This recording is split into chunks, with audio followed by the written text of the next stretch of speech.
Recording has started. Excellent. So, welcome. Today we're going to talk about Agile.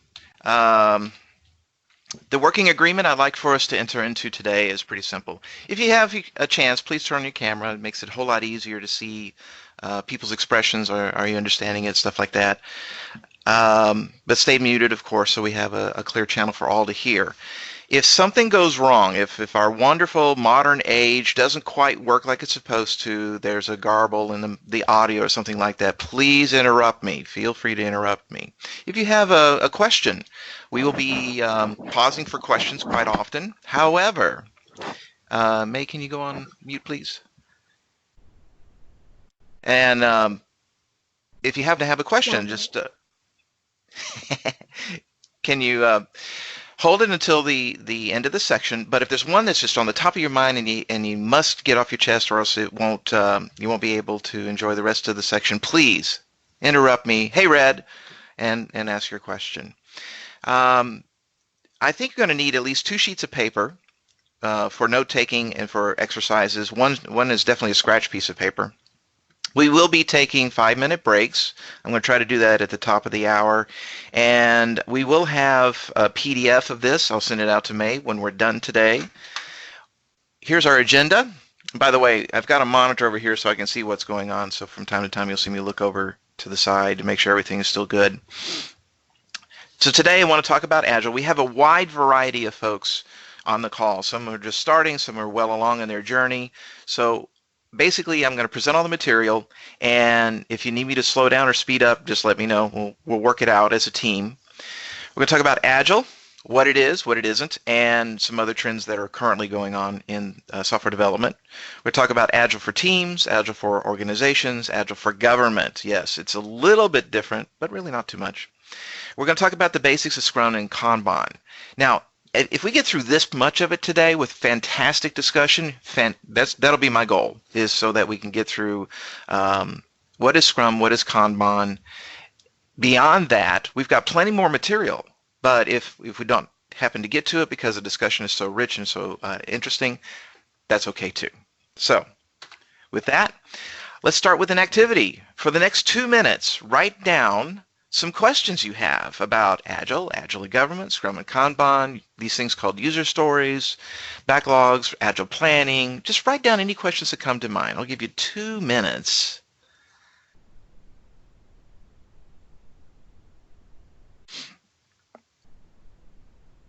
Because these are your questions.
Okay, so that's 1 minute. Does anybody need some more time in writing up their questions?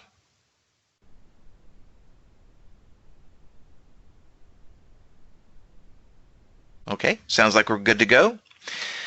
We're going to be using a online service called AHA Slides in order for us to have some interactions a little bit later. So let's get started with that.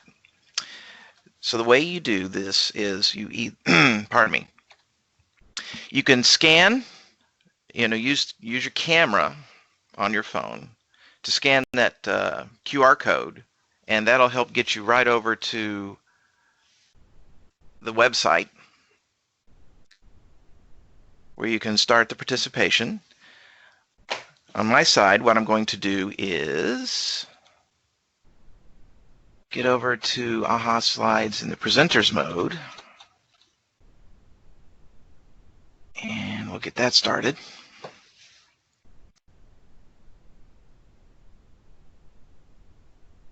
Some people found the heart thingy. That's cool. 11. Good. We've got 11 people in. That's excellent. So what we'll do is, in order to get a little bit of a feel for what AHA Slides is all about, in order to do the quizzes, what we'll do is have everybody log in, and you put your name, put a cute little emoji or some sort of icon out there, and that way we can get all of our players for the quiz, because the first question coming up is all about the city of Plano.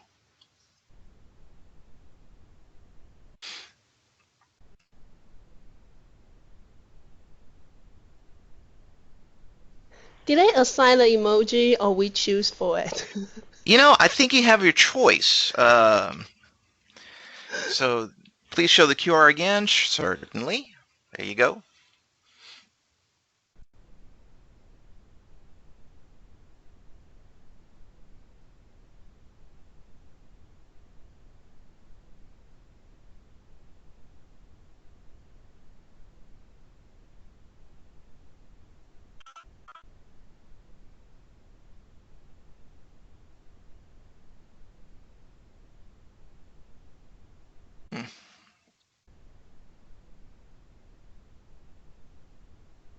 Okay, we got 8 players in, 9 players in. Let's get about to, oh, there we go, the 11, 13. Wow, very nice.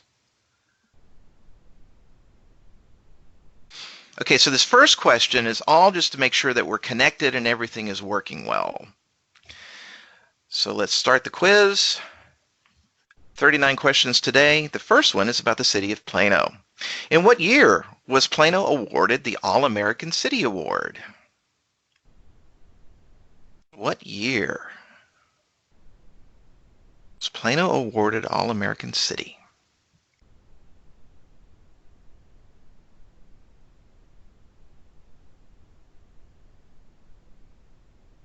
$1994.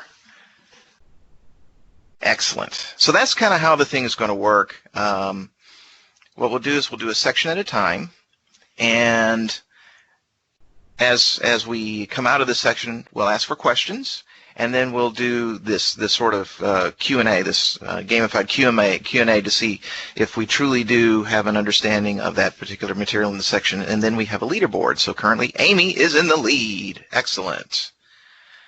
So, I want you to think back to the best project you ever worked on.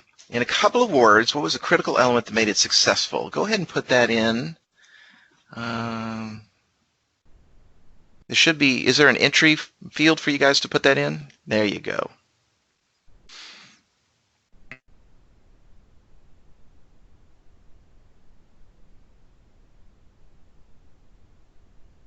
Communications, teamwork, collaboration, planning, mutual respect, buy-in. Interesting. Communications and teamwork.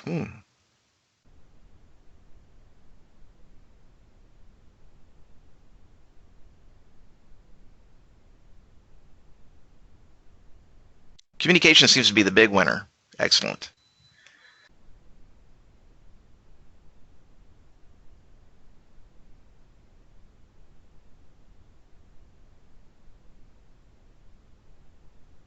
And okay.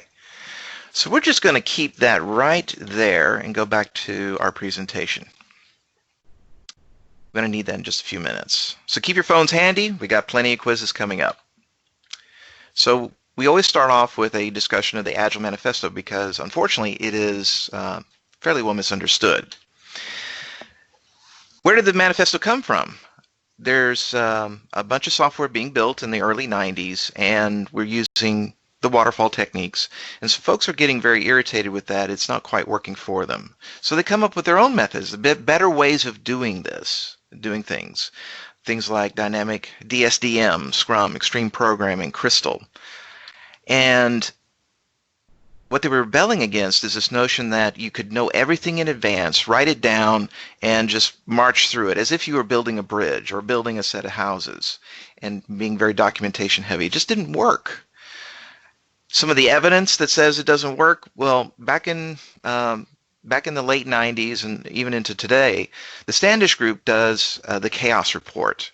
Basically, they ask folks, in your projects, which of them are successful, challenged, and failed? And for a number of years, the number of successful projects has hovered around 30%.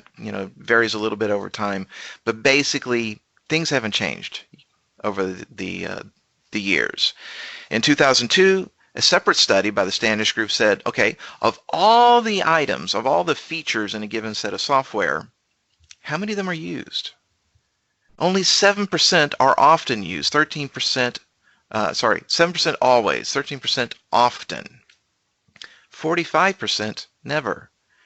So this is the backside or the upside down part of the 80-20 rule. Only 20% of our software is used always or often, and the rest of the time is not so much. I really didn't believe this at first. I thought that's just crazy stuff. Until I looked at Microsoft Word. Microsoft Word has all these functions and features, of which 10 to 15% are actually used.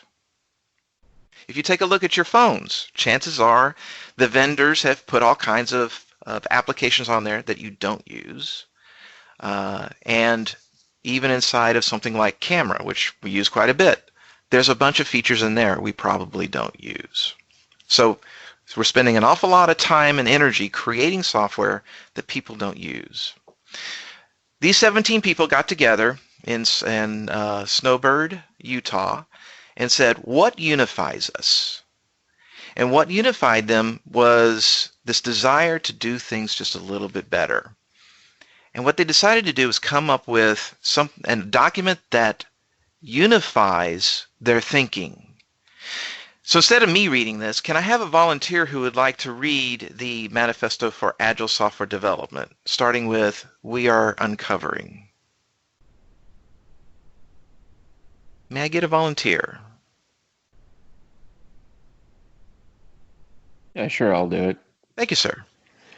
We are uncovering better ways of developing software by doing it and helping others do it. Through this work, we have come to value individuals and interactions over processes and tools, working software over comprehensive documentation, customer collaboration over contract negotiation, responding to change over following a plan.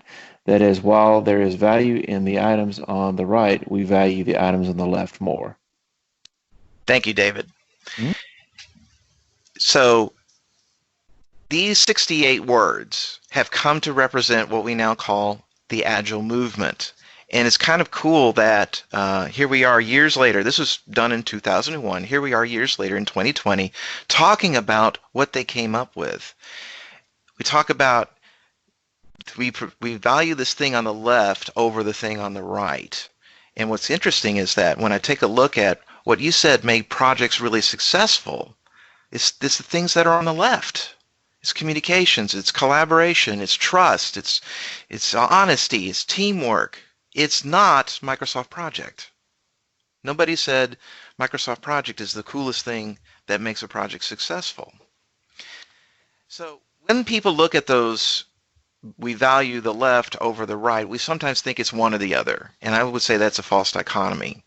Instead, what's really happening is that there's a little bit of both, but when when these two items are at odds with each other, we need to start veering towards the value on the left.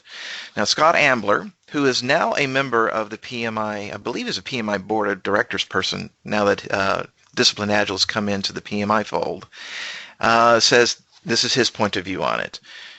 You can take a look at it and read those things. But basically he's saying, yes, these things on the right are important, but if you don't have the things on the left, what's the point of the thing on the right?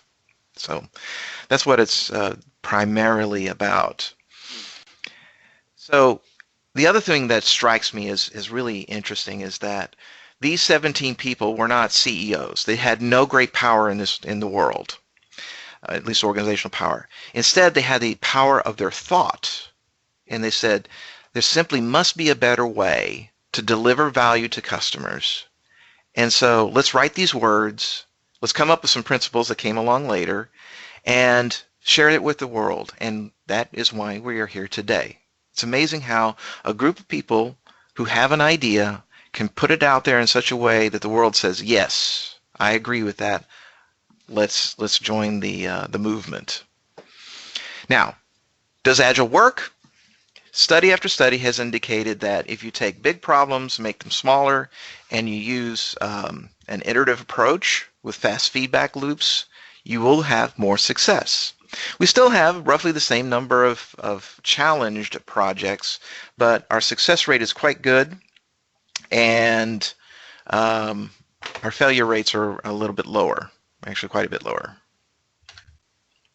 So these are the principles. Normally we just do a quick hit and run, but today I would like us to have volunteers who will read them 4 at a time. So can I have one volunteer who will read off the first 4, starting with our highest priority? I'll go ahead and jump in. This is Jeff. Thank you, Jeff. Our highest priority is to satisfy the customer through early and continuous delivery of valuable software. Mm-hmm. Welcome changing requirements. Even late in development, agile processes harness change for customers' competitive advantage. Next point, deliver working software frequently from a couple of weeks to a couple of months with a preference to the shorter timescale. Business people and developers must work together daily throughout the project. Thank you, sir. So I always return to the very first one. Our highest priority is to satisfy the customer. How? Through early and continuous delivery. So let's move on to the second page. May I have a volunteer to read off these next 4?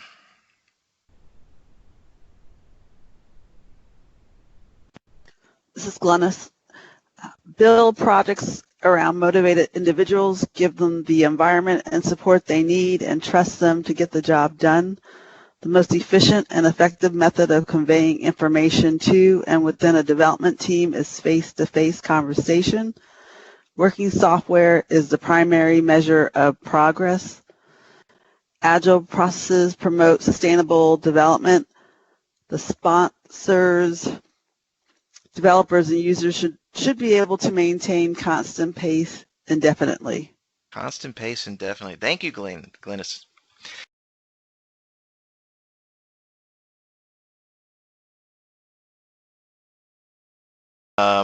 We used to think that being physically co-located was the right way to go, and what we've learned over the years is if you have high bandwidth communications, things like Teams, it's Microsoft Teams or Skype for Business, Zoom, whatever, if it's always on and you've always got that rich communication taking place between team members, it usually works out pretty well.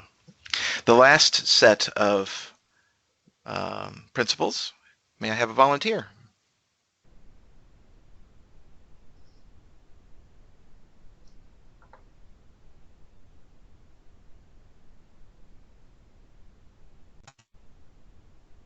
I'll read it. It's Jason. Thank you, Jason. Continuous attention to technical excellence and good design enhances agility. Simplicity, the art of maximizing the amount of work not done, is essential. The best architectures, requirements, and designs emerge from self-organizing teams. At regular intervals, the team reflects on how to become more effective, then tunes and adjusts to behavior accordingly. Thank you. Thank you, sir. So those are the 12 principles. So when I take a look at the 4 values, individuals and interactions over processes and tools, I find that it's kind of hard, how do I actually make that happen in my real life work? But when I take a look at the principles, this is a little more interesting. I think I can figure out how to do the last one. How can we regularly reflect on how we can become more effective? That's fairly easy to implement. And as we all know, or as we'll see soon, Scrum has a specific event where that actually takes place. Now, there's a bunch of stuff missing. This isn't supposed to be the world from an Agile perspective, but as far as Agile software delivery is concerned, these 4 values and 12 principles make up the heart of what is Agile software delivery. You won't see anything in here about how you're supposed to do budgets, how you're supposed to do planning, how you're supposed to do daily scrums, daily stand-ups, any of that stuff. That's not here. Instead, what it's saying is that if you want to be Agile, these 4 values and 12 principles are it. So, what is Agile? It is the 4 values and 12 principles, or more correctly, the value pairs. Agile is not a framework, a lightweight set of rules. Agile is not a methodology. So when I hear people saying we want to adopt the Agile methodology, it's like, it's not a methodology. It's a set of values and principles, nothing more, nothing less. There are frameworks like Scrum and methods like Kanban that, when properly implemented, will get you to becoming in that mode of delivering in an Agile fashion. So I think with that, I will take any questions you have on what the heck is Agile. I'll pause for about 10 seconds.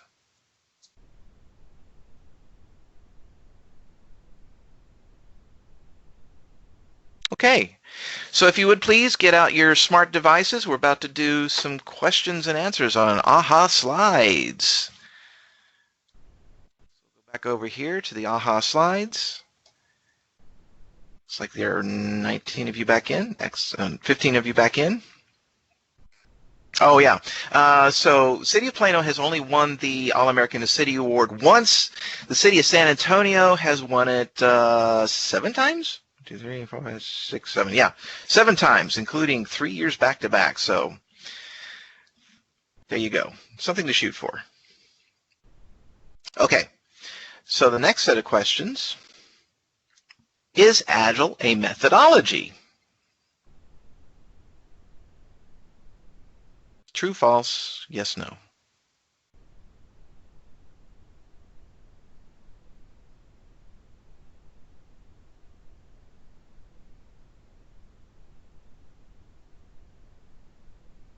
Okay. Agile is not a methodology. It's a set of values and principles. Next question. Agile says we must do a daily stand-up. Must have a daily stand-up. True, false, yes, no.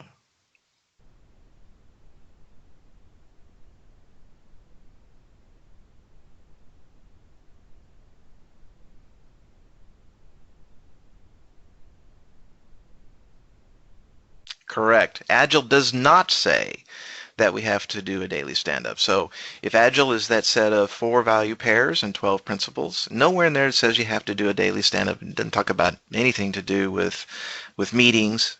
It just says the best way to communicate information on a team is face-to-face.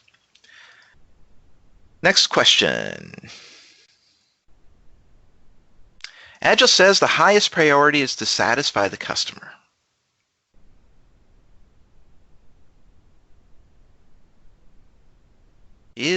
Does Agile say the highest priority is to satisfy the customer?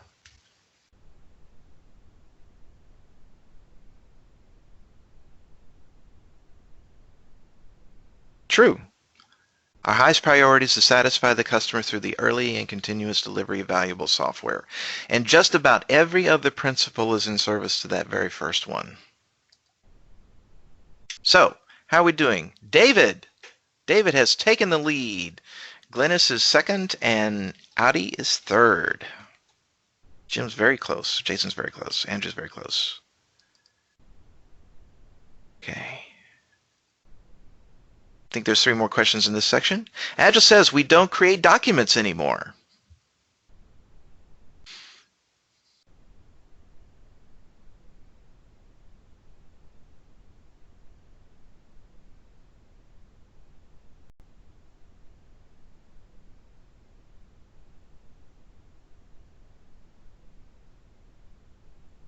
Correct.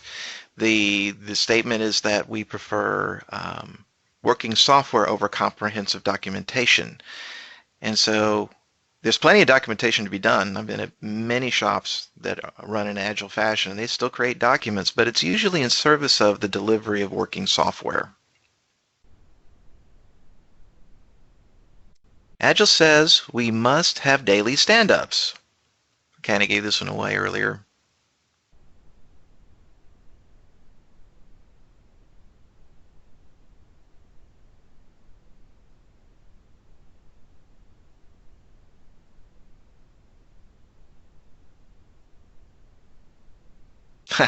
Excellent.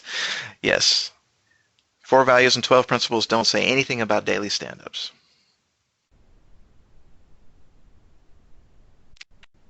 We're using an agile tool, so that makes us agile.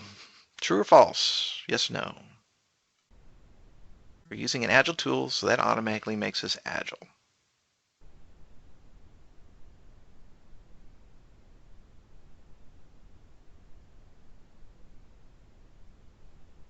Oh, excellent. I used this question for one of the project management groups, and there were a bunch of people who said yes to this. So, excellent. Well done. And our leaderboard, David, Glennis, Jim, well done. Some folks are getting really close. May, you're coming up. Okay. So that's it for the what the heck is Agile. What's kind of cool is in 2001 they put out that statement. What does Agile software development look like? That has then inspired other folks to come up with other sets of words that are supposed to be rallying cries. For project management, there's the Declaration of Interdependence. Talks about how we're supposed to increase return on investment, delivering reliable results, et cetera, et cetera. So it's out there. Just want y'all to know that it's there. Then came in 2009 this notion of, okay, let's not only develop software, but let's do it with craftsmanship. So the Manifesto for Software Craftsmanship was born. This is where Uncle Bob Martin and his crew talk about what does it mean to have not just code, but great code, not only responding to change, but adding value, and so on and so forth. After that came the disciplined agile approaches. So, and it's Scott Ambler and some folks working at IBM at the time were talking about, okay, this is a fantastic framework that we have, the Agile Manifesto for Software Development. However, we find it incomplete when working at scale. We're working at large corporations. So the manifesto itself was never going to be modified. But they said, well, fine, we'll come up with something called the Disciplined Agile Manifesto, which is based heavily on the Agile Manifesto and is revised from time to time. As they learn more, they make changes to it. So instead of, for example, one of the changes was, instead of saying that we're going to deliver valuable software, they said, no, it's a valuable solution. Sometimes our solutions are far more than just software. So let's make sure that we're encompassing everything that's necessary to serve the customer. And there's even this notion of an Agile HR. So Agile is now moving beyond software into other realms like hardware, human resources, et cetera, et cetera. And it's kind of interesting how these ideas that were put down on paper in 2001 are inspiring other folks in other disciplines and realms. So what is Agile? It is the 4 values and 12 principles. And I have a challenge for you. The challenge is this. When you are making decisions, say at the end of the week or maybe at the end of a staff meeting and you've made a set of decisions, take this out. I'll send it along at the end of our presentation here. I'll send it along to you. You can print it out and keep it nearby. Are you making choices and decisions that are in harmony with the Agile Manifesto for Software Development or in conflict with it? Maybe you're making these decisions for a good reason, but maybe it's an opportunity for you to reflect and decide, well, maybe there is a better way. And maybe if we get closer to the Agile Manifesto, we can deliver more value with higher quality to our customers than doing it the current way. So that's my challenge to you. So that's the end of the Agile section. Are there any questions before we move on? I'll pause for about 10 seconds.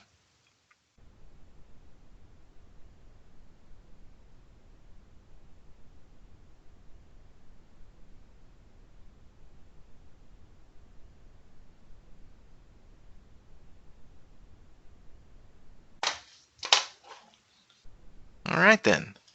Let's move on to the next section, which is there's a lot more out there besides Agile. There's the world has been moving towards this notion of products. Lean has come along. It used to be in manufacturing. Now it's making its way into software. And there's also this thing called DevOps. But first, in the chat window, please tell me your favorite app. It could be on your iPhone. It could be on your desktop. It could be on your Android device. What is your favorite app that you like to use? Pandora. Nextdoor, yeah. Line. Haven't heard of that one. Procreate. Photos. Okay. Sirius, yes. Now, did you care as you were, Dark Sky, I like that one. Did you care as a consumer of that application how it was built? Waterfall, Agile, using lean techniques. Did you care? Probably not.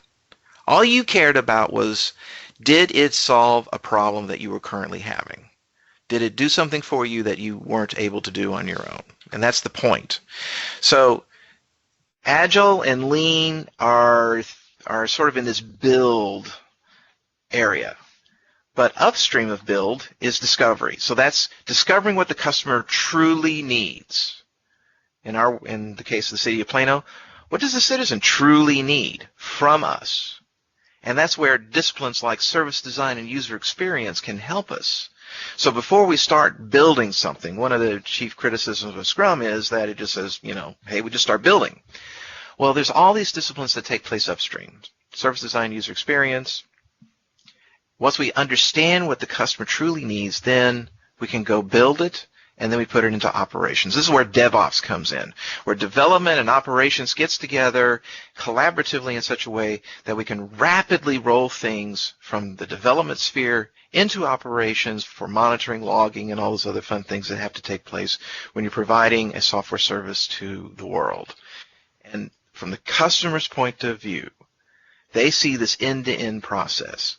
Now, typically, especially in big IT and industry, we only worry about that thing in the middle because that's the way our organization's put together. Typically, discovery is considered the business, and they're in their silo.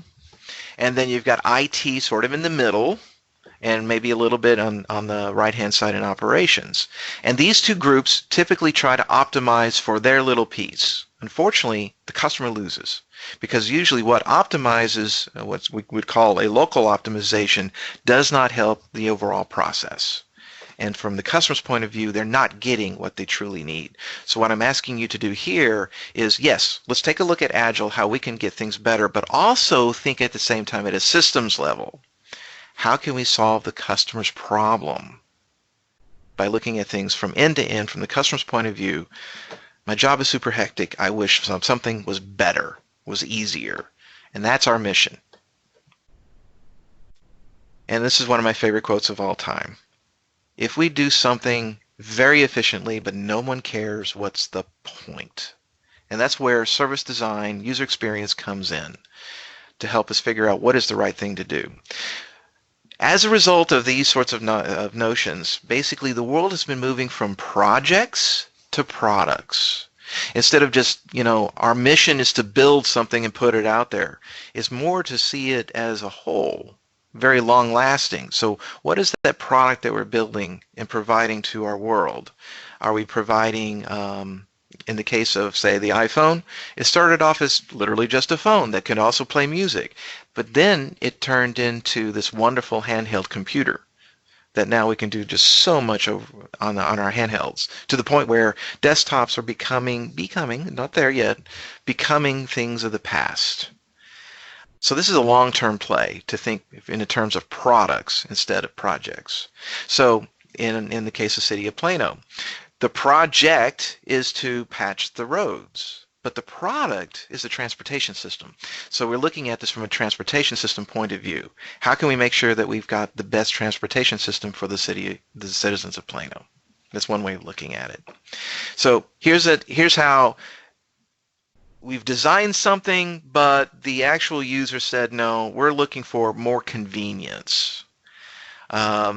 So basically, we have these lovely concrete walkways put out there, but the actual users of the system said, no, we want more convenience. The shortest path between 2 points is a straight line. Why didn't we put sidewalks there in the first place? So when it comes to understanding what our customers truly need, should we just ask them? And my thought is no, at least not yet. Henry Ford is supposed to have said, if I asked people what they really wanted, they would have just simply said a faster horse, not the automobile. By the way, Henry Ford did not say that. We're not sure exactly who said it first, but it's sort of cool to say that he did say it because he's sort of the inventor of not the inventor of the car per se, but certainly the mass production methods that made cars accessible to everybody. So 99% of the time, customers simply don't know what they want. Think before the iPhone came along. BlackBerry was the thing, and it had a hard keyboard, and so that meant it was very limited in its utility.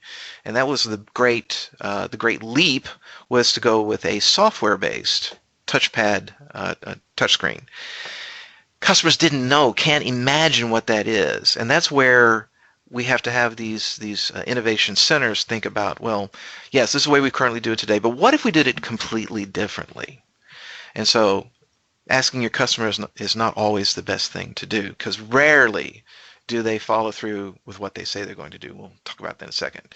The other thing is that many times, if you do ask your customers, they'll tell you what solution they want, not the problem they're trying to solve. And usually the solution they want, if you actually deliver it, doesn't solve their problem, and they wind up not using the thing that you put out there for them. So it's much more interesting to be in love with the problem rather than trying to solve the customer the way they said they wanted it. So we used to say that we wanted our potato chips and whatnot with great taste and lower calories. And so Frito-Lay tried to come out with these wow chips, which were made with a different kind of oil, Olestra. And turns out the market didn't accept it. For me, when I tried it, it just simply didn't taste the same, and it was more expensive. So I was like, why would I do this? It doesn't taste great. American Airlines tried more room throughout coach, and their market data said that people were willing to pay more for a little extra room. And turns out that the market didn't do that. We said we were willing to pay for it, but turns out we really weren't. So customers don't always follow through with what they tell us about. So that's where we have to do our cute little experiments, see what the market actually does, and then based upon that, make changes. So lean, some people think that lean and agile are at odds with each other. I find them very complementary. So lean is all about how can we understand what the customer needs and then find ways of delivering it to them at lower and lower cost. And we're looking at optimizing the whole, not just our little piece of the pie, avoiding local optimizations, but rather the whole, look at the whole system. How can we generate value? What is the value stream? How can we create flow through the system? How can we create a pull-based system, which is far more efficient than a push system? And then, of course, do it in such a way with exceptional quality, perfection.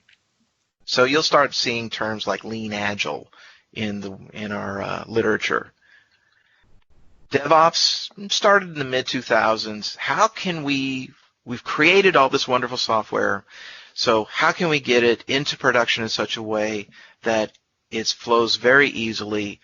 We're going to have to make putting things into production faster and faster in order for us to serve our customers better. So I think we all know that Amazon puts many different things into production throughout the day, 7, 8, 100. The number keeps changing. They put changes into production on a daily basis.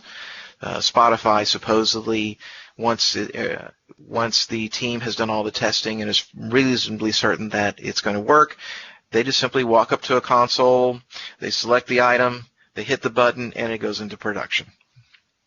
So how can we get development, who's creating that product increment, to allow things to flow into production as fast as possible. And that's where the techniques of packaging, automated promotions with all the things that happen at runtime, like audits, logging, and monitoring, alerting, all those things happen through the magic of technologies like Docker and Kubernetes. So think of this whole. Think of it's not just Agile. We'll talk about that the rest of the day. Agile's just a piece of this pie. It's much broader than that. Upstream is figuring out exactly what the customers truly need, and downstream is how can we get it into operations?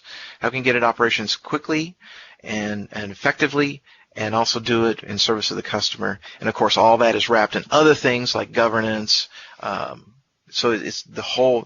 It's a whole picture that needs to be taken into account, not just our little thing of Agile. And I think with that, we'll pause for questions.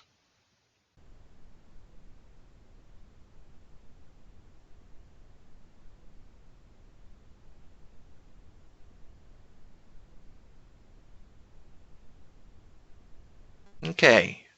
I'm not hearing any questions. It is getting towards the top of the hour. The next section is on empirical process control, which is a little heavier. So let's take a quick 5-minute break. I'll put a timer up on the screen so we can see it. So let's take a 5-minute break, come back. We'll talk about empirical process control, which is a absolute necessity for both Scrum and Kanban, and then we'll roll right into Scrum. Okay? Thank you, Red. See you guys in about 5 minutes. You must did such a great job, so no questions. What was the fifth value of before pull? Okay.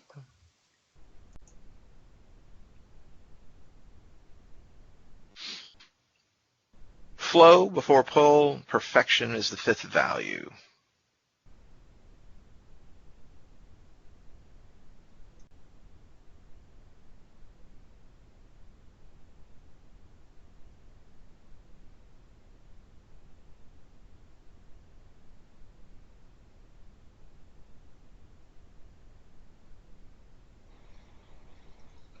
I'm back.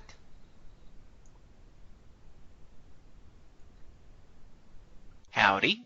Howdy. So when people say howdy yo, what Texan respond?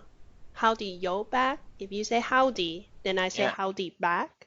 Well, so howdy, if you're an Aggie, which I am, just about everybody says howdy to each other. You don't say hello. So. Oh. I'm kind of close relate to Aggie and not College Station, but related. And A&N as well, but. Any other Aggies on the call? They're probably coming back. It could be. Okie dokie. You probably wait for a second, okay? And probably let everybody know you're gonna distribute the PDF version to me, then I will send it to everybody who wants it, just in case. Yeah. All right. We are currently. Gotta look at my notes. I think we're ahead of schedule. Yeah, we're ahead by about 6 minutes.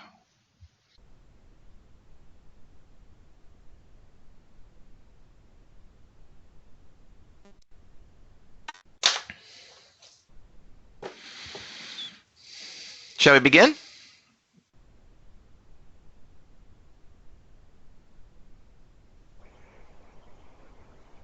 Yeah, Okay. maybe just like what Glennis did, and just everybody can have a smiley face. If you see more than Sweet. 15, we can start. All right, let's go ahead and move on. All right, so when it comes to planning, there are many different modes and whatnot, but we're going to simplify things down into two. There's the model of predict and plan. So that's primarily for things that we've done 100 times over, or where there's incredible certainty. We absolutely know for certain what the desired outcome, technology, people, effectiveness is. Building bridges falls into this category. I'm pretty sure that when we decide we're going to build a bridge, it's pretty straightforward.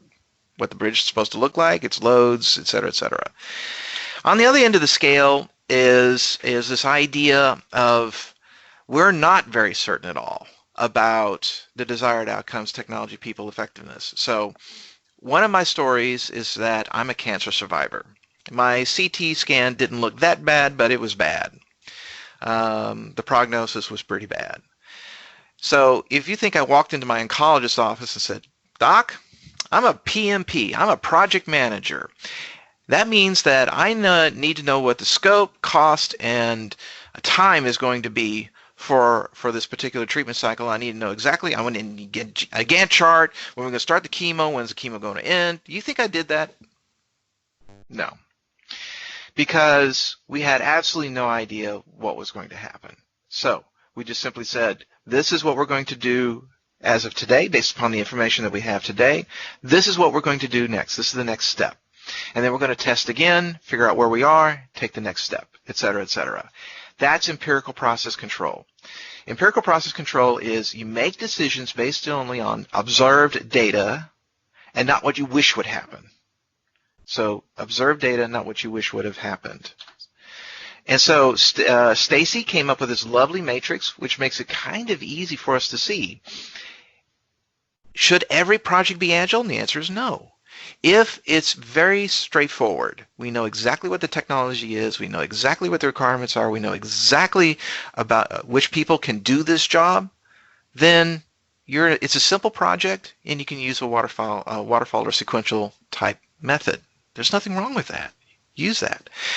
But when you start getting into the realm of the unknowns, where you're not sure about the technology, you're not sure about if we're doing exactly what we need to do, then you would use an agile method, an iterative method where you're trying to figure out what's the right thing to do next.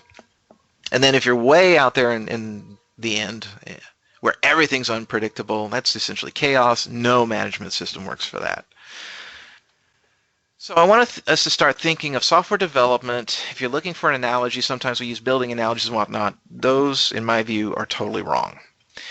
Instead, let's use the analogy of the weekly sitcom.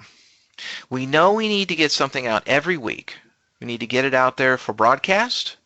We know we need to make people laugh. That's about all we know. And we may have a set of ideas for our script, but the audience will let us know if it's funny or not. If the joke does well, excellent. If the joke lands flat, let's start changing things. And that happened a lot on the shows like Friends, where they would try a joke, it didn't work, so they'd try something else. That's why the shooting schedule was so long. Empiricism is built upon these three pillars: transparency, inspection, and adaptation. So transparency, we can see what's going on. We can see our process. We can see the results of that process. We're able to check in how the work is doing. Not only is it landing well with the audience, but also how our work process is working. Are we getting along as a crew, as a cast? And then finally, adaptation. Based upon being able to see stuff and inspect it, what changes are we going to make? Are we going to rewrite that line? Are we going to redo the performance so that it's a little bit different? One of the things we don't talk a lot about, and I'm beginning to find that this is our number one problem, is that in order for there to be empiricism with inspection, transparency, inspection, and adaptation, you have to have trust. The people have to have psychological safety, otherwise they're not going to feel like that they can say something. So if you're in an organization where bad news is not received well, empiricism is not going to work. Flat out, it's just not going to work. So we have to be in that sort of an organization. And who provides trust, the sense of trust and sense of psychological safety? Leadership. So your leadership must provide this, all the way from the top to the bottom of the organization, must provide, it's okay to bring me bad news. In fact, I had one boss, whom I respect greatly, who said, good news is not news. Bad news is good news because it gives them something to work on. And no news is obviously bad news. In fact, one of the things that Taiichi Ohno of Toyota when he asked his American managers what problems you're running into, and they would say, no problems. And then he got so mad once, he pounded his fist on the table, said, no problem is the problem. Your job as a leader in the Toyota production system is to look for issues. Look for issues, get them out of the way, so the people who are providing value to customers can do it faster and easier. So psychological safety is an imperative. Google was trying to understand what makes their teams so good. And the number one thing, psychological safety. So we've got this big problem. How do we make it simple enough for us to be able to do these little iterative things on? Well, take the big problem and it's sashimi. Slice into little pieces some way or another. Red, we're in a big blah, blah, blah world. This really doesn't happen. Actually, it does. Again, I point to the iPhone. The iPhone, when it first started out, only placed phone calls. You couldn't change the background color. You couldn't do cut and paste. You couldn't do a whole bunch of other things. So they put out only the essential things that had to happen. And it's now grown to the platform we know today. So you take your big problem, you slice it, and then you start doing either the Deming cycle, plan, do, check, act, or the lean startup cycle of build, measure, learn. There are two implementations that follow these ideals, Scrum and Kanban. Extreme programming is a set of practices that are, oh, hang on a second, folks. I got to get rid of my cat. Get out of here. Go. Get out of here. Sorry about that. That's real life working at home. Extreme programming is a set of software practices that are extremely effective, that allow a team working in very close collaboration with the customer to deliver exactly what's needed. Scrum is a framework that is agnostic of technology. You can use Scrum for a whole bunch of things. We'll see that in a few minutes. And Kanban is a way of basically helping you manage interrupt work much, much better. So if you're doing product development, Scrum and extreme programming, those are pretty good. If you're working something like an ER or day surgery, that's where Kanban really works best. Any questions there?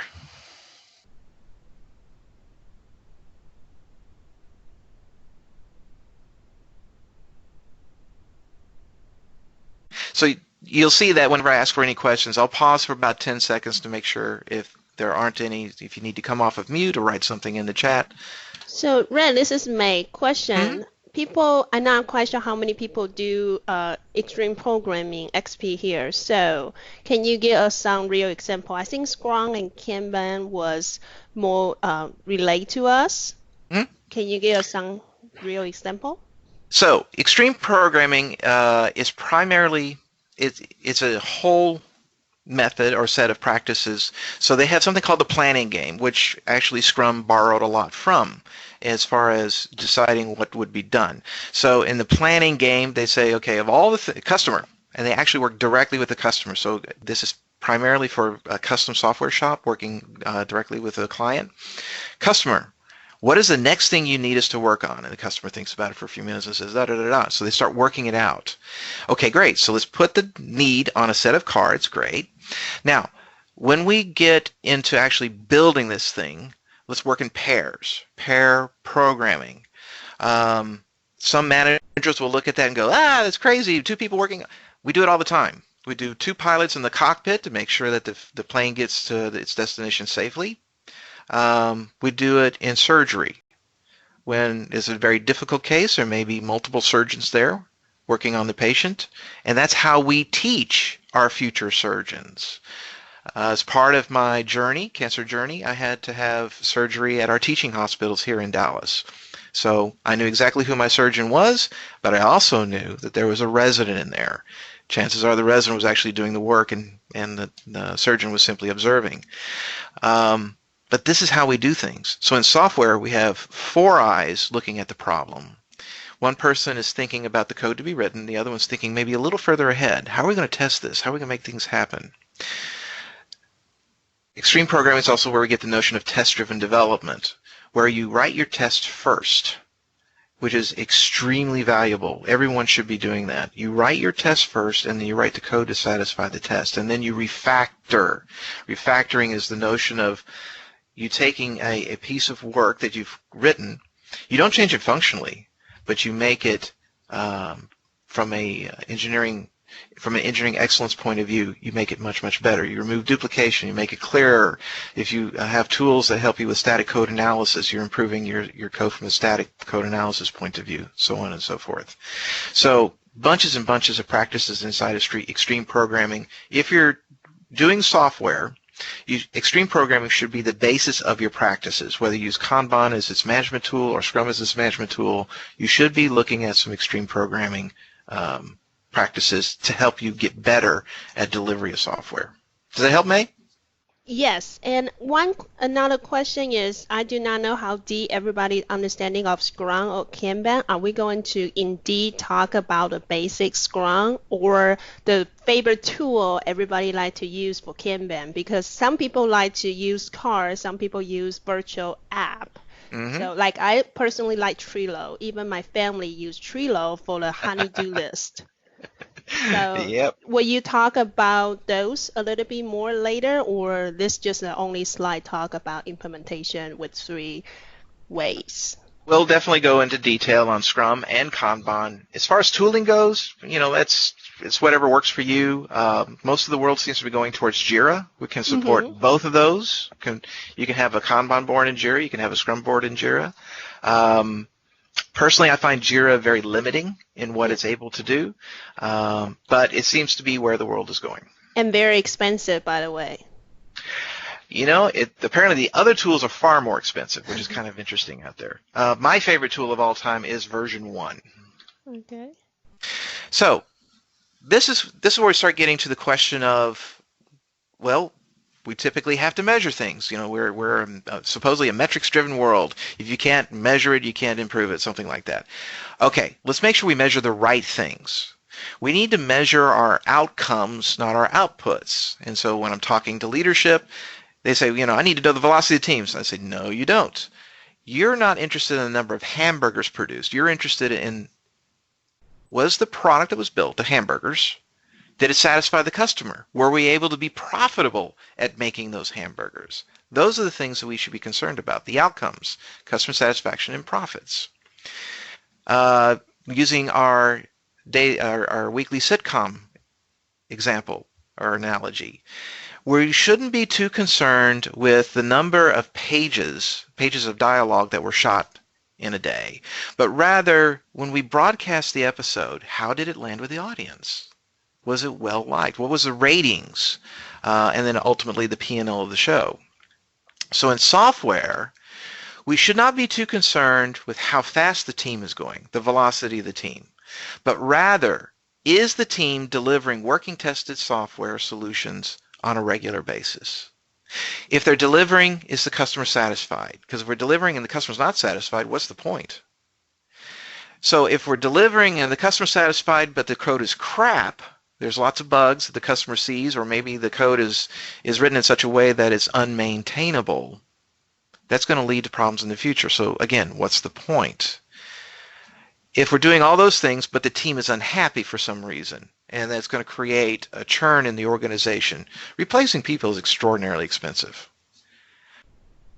That's not good. So these are the kinds of metrics we should be concerning ourselves with. There's a group of metrics out there from Evidence-Based Management, EBM, which is proffered by the Scrum.org organization. And they talk primarily about these outcome metrics. What are the results of the work, not the work itself? Let the team figure out if they're on track or not. But from a leadership perspective, what are the outcomes? And if all those other things are doing good, then what can we do as an organization to reduce lead time so we can solve the customer's problem faster? Any questions on metrics?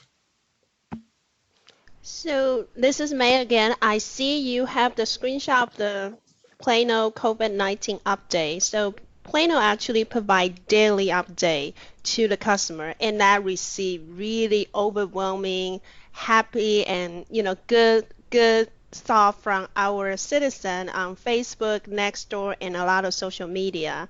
Mhm. Then are you using that as example? That's what I see because I think that's really agile. Everyday Scrum transparency Mhm. to the citizen for those information. Right. So in many large companies that I have worked with in the past, they typically, in June, July of the prior year, they're making their plans for January, following year. So one of the things that I get to ask from time to time is, okay, your plans January the 1st, how are they coming along? They've all been blown up because of this pandemic. So I'm sure you guys had exactly the same thing. You had a set of priorities as of January the 1st, and somewhere in the February, March timeframe, the world changed, and you had to pivot. And that's what it's about. It's about delivering software to deliver information, in this case to the citizens of Plano, in such a way that, first of all, it works. It provides the right information to the people so they're satisfied with it. And hopefully it was written in such a way that it's easy to maintain over time. There are no bugs. When they go into the page, it actually works. It doesn't, give you a 404 or something like that. And hopefully the team was able to do it in such a way that they were very proud of it. They weren't on a death march of some sort. They were able to work at a sustainable pace and therefore get the job done in such a reasonable way. But all of our long-term plans all had to be put into the bin because the world changed. This is Glennis. I think your third bullet definitely hits an issue within the city and contracts and how you work towards a date to finish and implement something, but at the same time, you want it to be a working system and not rush it. So I think it's the difference between a project starting off kind of like a waterfall approach, but then the vendor wants to go agile but never talked about it. So it just appears that they're just working on the fly versus that it's a planned tactic that they're using. So Okay. I'll be interested in hearing how a city goes about doing something like this. Okay. Thanks. You're welcome. So the next slide is one where usually people really start looking at this with a very what am I trying to say here? They look at this and they say, wow, that's a real hell of a change. In a sequential or waterfall style, what we label here as traditional, you typically say, I've got to have all these features. I've got to have all these features, and then we figure out who can do it, and that gives us our budget and our time. And if you're building a patio deck, that works just great. It's the number of square feet. It's going to be made out of this material. You have somebody come out. They do the estimates. They've also probably done a patio deck before, so they have a lot of experience with that. And they can say, okay, I need to, okay, here's your number. And they manage to the plan. So that's the plan, and they're managing to the plan. In the Agile space, we say that we honestly don't know what the future holds. And given that, well, maybe we've got a small team and we can get them for 6 months. Okay, great. What is the highest value item that we can do with that team in 6 months? And that's what we go build. We build it, we put it out there, and then we get responses. Did we build the right thing? Do we build it the right way? What do we have to change next? This allows us to leverage the Pareto principle that 80% of the value is in 20% of the code. 80% of the result is from 20% of the effort. So if we have a contract or a situation set up to where, hey, let's get a team put together for 6 months, therefore we know the time, we know the budget. The question is, what is the highest priority item? What's the highest value item that needs to be built next? And so at the end of that 6 months or even 3 months, you make the decision, should we do another 3 months? Should we do another 3 months? And you just keep going until you have all the value wrung out of the system that you possibly need. So that's a significant change. So going from firm fixed pricing, we all think that firm fixed price contracts are wonderful because it shifts the risk from the client to the vendor. The vendor is now responsible for making sure that they lived up to their expectations. Again, it works for a patio deck, but it doesn't work in digital solutions. These usually firm fixed price contracts tend to lead to some negative behaviors. This notion that you got to put all this stuff into the contract because if you try to add it later, it's extra cost. And nobody likes cost increases, cost overruns. So you put stuff in there that you may or may not need. So you wind up implementing stuff like in Microsoft Word. You wind up implementing stuff that nobody wants to use, or you take forever to try to figure out what the value is. So instead of getting the solution in a couple of months, it's now a year because you spent 6 months just trying to figure out what the right solution is. Some companies go to the bid in low, at least I've been told, that some companies will bid low to win the contract and they get you on the change control.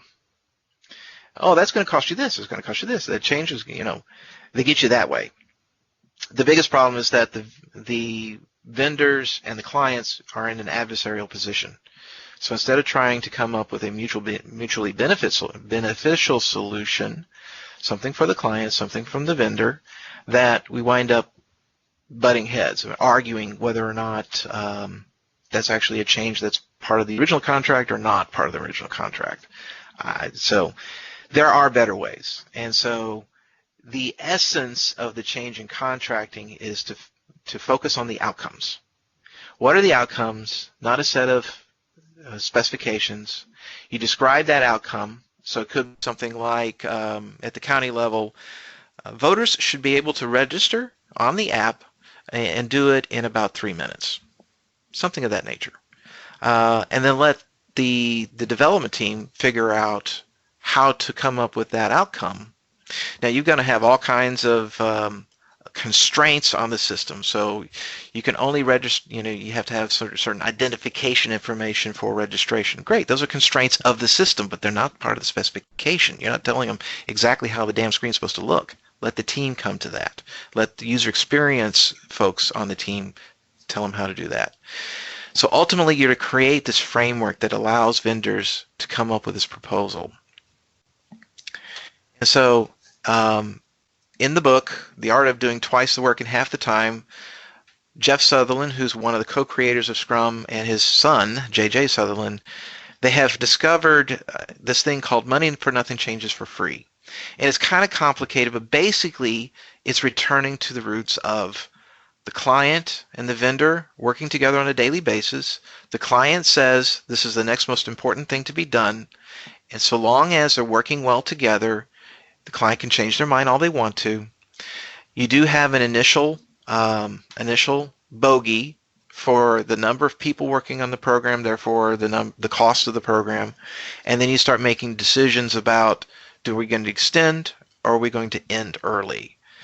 If the customer says, for the next couple of months it's going to cost me this much money, but I'm not going to get that value out of it, I want to end this contract. They can. They can end the contract at the end of any sprint, because they're using Scrum, at the end of any sprint, and only pay 20% of the remainder of the contract. And that's written into the base. Now, if it turns out that the client is way too busy, then the contract converts to a time and materials contract. And you just work out, the development team does the best they can with the limited participation of the client as they can. So with that, I shall pause for questions.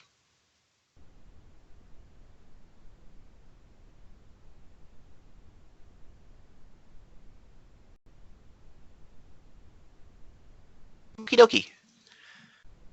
I'm hearing no questions. I'm seeing no questions. Let's get our devices back out because we're going to visit AHA Slides and take a look at the next set of questions for you guys. Let's see, where are my AHA Slides? Yeah, there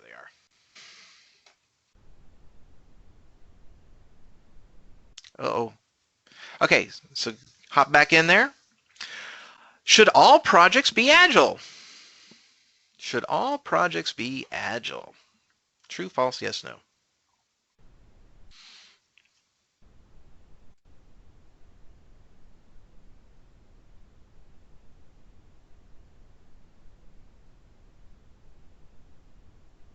That is correct.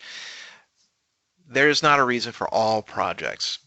There's not a reason for a blanket statement that all projects should be agile. There are definitely projects like building your deck which are not agile in nature. Next question. Software development is a lot like. So this is the analogy. What is the software a lot like?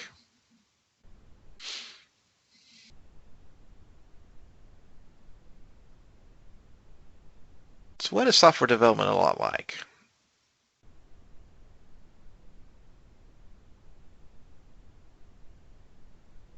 It's a lot like producing a weekly sitcom. Software development is ultimately a creative process.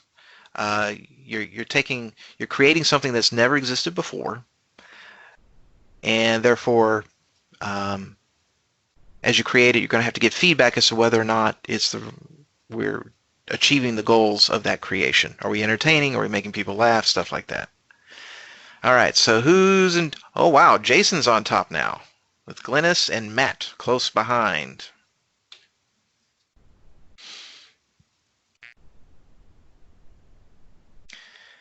The three pillars of empiricism are, choose all those that apply.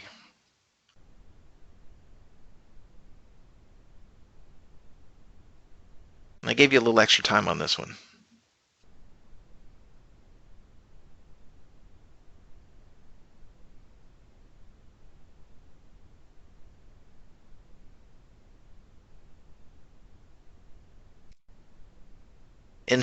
Transparency, inspection, and adaptation. Those are the three pillars of empirical process control, otherwise known as empiricism.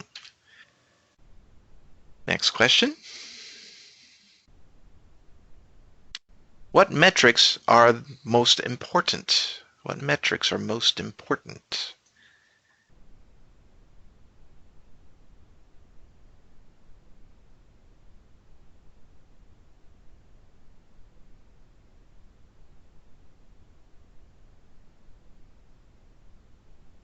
Yes, outcome metrics are the most important. There is a need for output, leading and lagging indicators, but the outcomes are what really counts. Okay, Jason continues to take the lead. Okay, back to the presentation.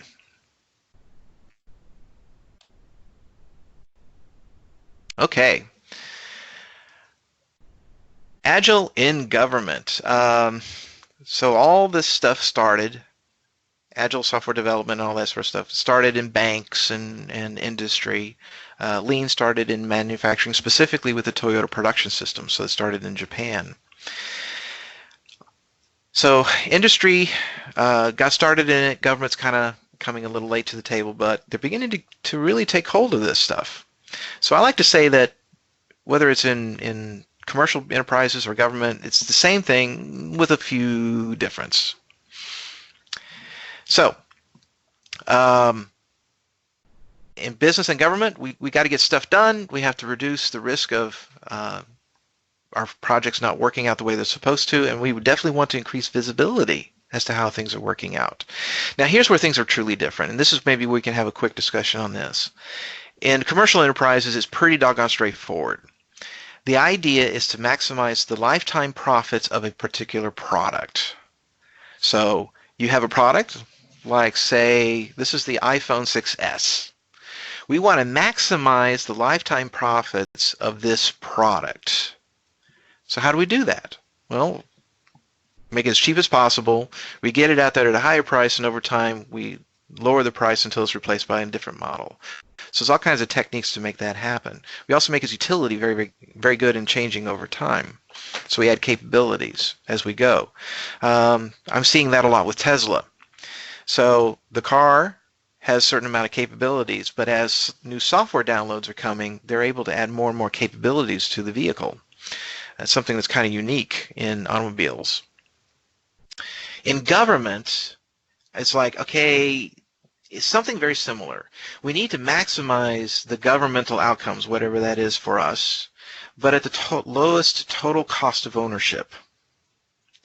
So What exactly that means for us, I asked, there was a call earlier, actually last week, with some folks who are working for the city and county of San Francisco, and I asked them, what are they optimizing for? And it was for like accessibility, accountability, and one other thing which I can't remember off the top of my head. But basically, to provide those services to its citizenry, make it widely available to everybody, make sure that the governmental agencies are accountable to its citizenry, and they do it at a low cost.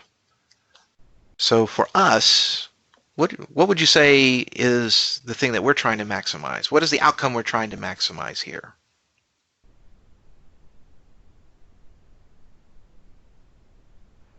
Efficiency, effectiveness, Okay. less Citizen reward. satisfaction. Glynis? Citizen satisfaction. Okay. Yeah, and that's where I think there's a discussion to be had, is ultimately what is the role of the city in its citizens' lives? There are certain essential services like fire protection, and there are certain non-essential services like libraries.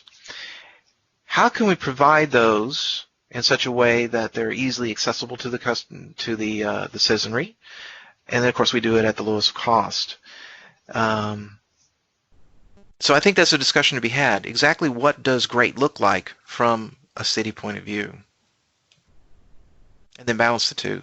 So from that presentation where she was talking about how her mindset shifted from being an external consultant to becoming a public servant.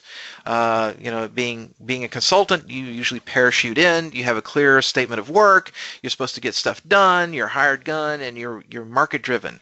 So if the market accepts it, great, and the market doesn't, well, you just move on to the next gig. No problem. Public service is quite a bit different. And I believe most of this is true. However, you guys have to tell me, do you feel like you're being always asked to do more with less? Does it always feel like that there's a crisis mentality and things are there's always a fire that has to be put out? It's all about aligning to the political leadership, being the accountable party, and being a monopoly.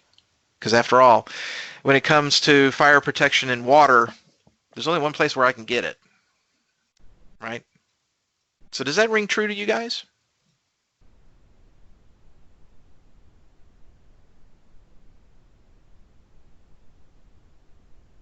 Maybe not. um, Yes? I think you mentioned the public servant side, do more with less, crisis mentality, focus on organization alignment, Mm-hmm. accountable party, nonprofit, monopoly. Mm-hmm. I think Jason tried to type something. Maybe we just couldn't hear it. Mm-mm. Hadn't come across yet. Agree with Yeah. focus on one organ alignment. Yes, you need to give us some time because people are very polite in the city. They don't want to talk over each other. Like I accidentally do that for Glenda's and she immediately called Mm-hmm. back. So maybe just see if anybody has something want to say and can unmute themselves. Hello, my Hello. my favorite coworkers.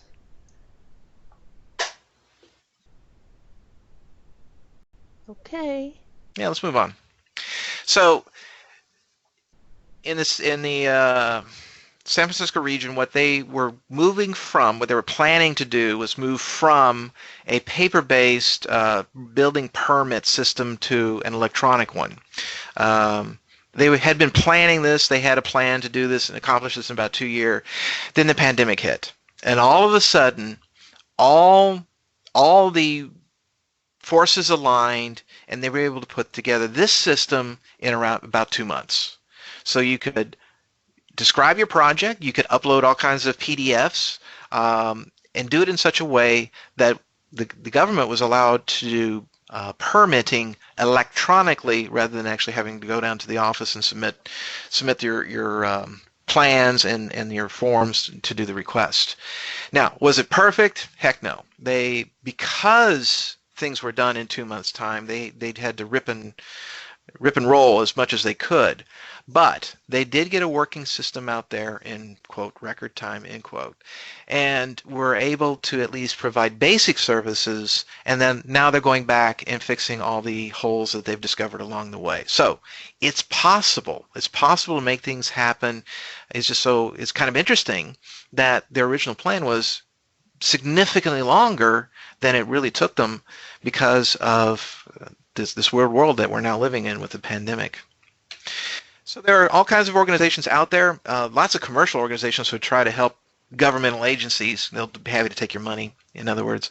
But there's also Agile Government Leadership, AGL, this organization of people who say, hey, we are actually working in this, and what we should be trying to do is figure out how to make government better. How to make government better in delivering digital solutions for its citizens. And when I was looking around the website, it's like, cool, I know somebody. That's Tim Nolan. Tim Nolan's at Collin County. Tim I would say he's a friend of mine. He's a member of our Agile community here locally. We have plenty of little professional society meetings that get together once a month, and we talk about how Scrum or Kanban or Agile is working in our world. And what he was able to do is share with us some of his experiences of bringing Agile to Collin County. So one of his projects was the voter thing on the left-hand side here. So when it comes election day, you can see all the different voting centers that are out there and what's their status. And then when COVID broke out, he and his team put together, and apparently a lot of folks throughout the state had started putting together these sorts of dashboards. And so he was able to advertise on LinkedIn, hey, this is what we've been able to accomplish, and take a look at things from the Collin County point of view. So in his presentation, these are actually slides from his presentation, he talks about, we did some story mapping, stuff like this, and me, coming from industry, I look at that and it looks exactly the same. You've got all kinds of people working around tables, trying to understand the problem to be solved, and then using, in this case, physical media to try to figure out how to come up with the solution. And then when you get into his space, it's still the cubicle space, it's not the open plan space, which apparently we're not going to go back to in a couple of years. So you've got cubicles, and they're using the sides of the cubicles to display essentially their Kanban board. What's in progress, what's done, to highlight what's currently stuck, what's in jail. I'm not sure what the money's about. It's the challenges. So he talks about what are some of the challenges he experienced in bringing Agile to a governmental agency. He talked about how the leadership outside the organization, he's basically got all the county commissioners yelling at him and saying this is the most important thing. So he's got to figure out how to make that work. Take all these different needs and get it into a single stream to work for his team to work. So he talked about culture, middle management, all the resistance to the organization, et cetera, et cetera. Everything there, with the exception of the last item, is exactly the same in commercial industry. I recognize all of that. The one at the bottom, pay for performance, you're going to have to ask him, but that seemed rather unique. It seemed very unique to the way government, or at least Collin County government, is dealing with their stuff. And I think it's mostly an HR issue. Excellent. There's a note that says Tim is on our list of speakers. Tim's an awesome guy. I think you'll enjoy listening to him. So there's his contact information. I encourage you to take advantage of his knowledge as well as the knowledge of folks in the AGL. So, Agile in government, it is happening now. It's happening at the federal level. Department of Defense has been writing, I think it was about 5 years ago, they actually wrote a document that said, we are going to start building things Agile. Figure it out. Lockheed, figure it out. Boeing, figure it out. We're going Agile. Because the way we have been doing it hasn't led to the successes that they were hoping for. Again, there are plenty of resources where you can learn from. There's the AGL group. GovLoop is an educational site, so you can certainly take advantage of that. And then, of course, there's plenty of folks who'd be happy to sell you their services. There are pieces of Deloitte and McKinsey and so on and so forth that we specialize in helping governments become agile. You can buy their services. But what's exactly the same is that we've got a team of people who are trying to provide service to other people. The city of Plano is trying to provide service to its citizens, for example. Any questions on Agile in government?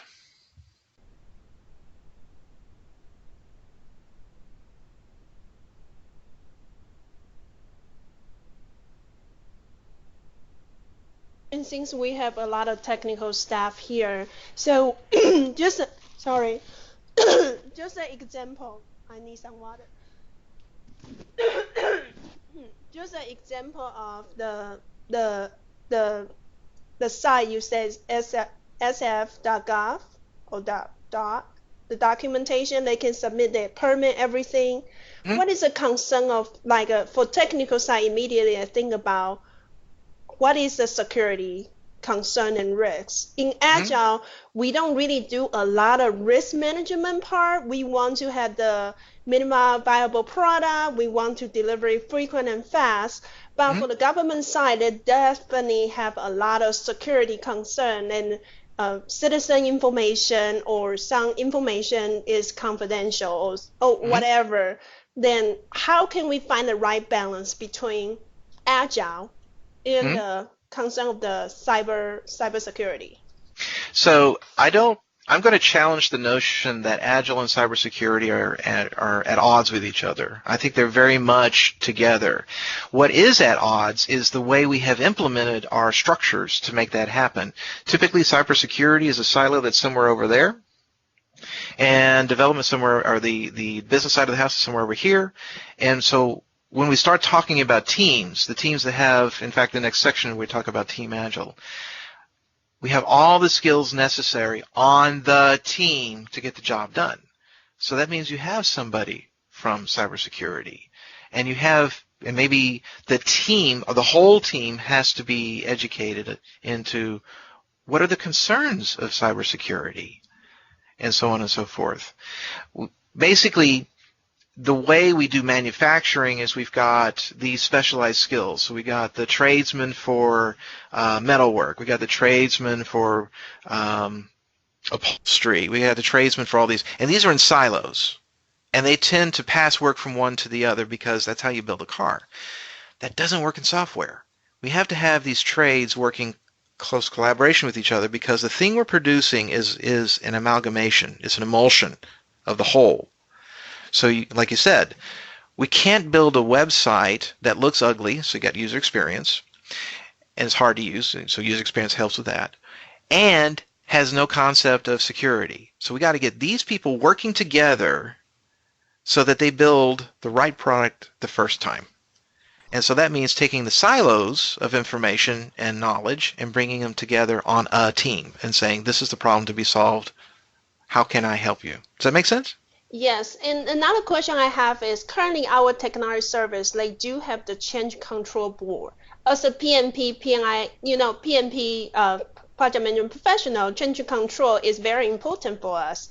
But what is the right balance between the change control board? Because you have to plan your 3-week sprint, but your code need to tailor into the change control board a week or whatever day ahead of the process. Then you actually cut your sprint to 2 weeks instead of 3 weeks because you won't be able to cut into the change control board. So what is the right balance right now in most of the industrial company?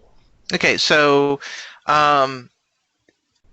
basically what would happen is that here we have, and this is let's save that for just a second or two, okay? Because I think the illustration that's coming up may help us with that. Okay. So I want to talk about Agile at the team level versus at the organizational level. So here we have a team. They're small, co-located. Nowadays, we would say that they're at their homes, but they're using something like Teams to constantly communicate with each other. So it's almost like being next to each other, but we're safe in our homes. Self-organizing. There's a lot behind those two words. We'll talk about it later. Cross-functional. They have all the skills necessary to build the solution. So we just talked about user experience, we talked about the folks who are writing the code, and we talked about cybersecurity, having the knowledge of what does good security look like. And of course, they're dedicated to this effort. They're not being peanut butter on 8 different projects. That doesn't work.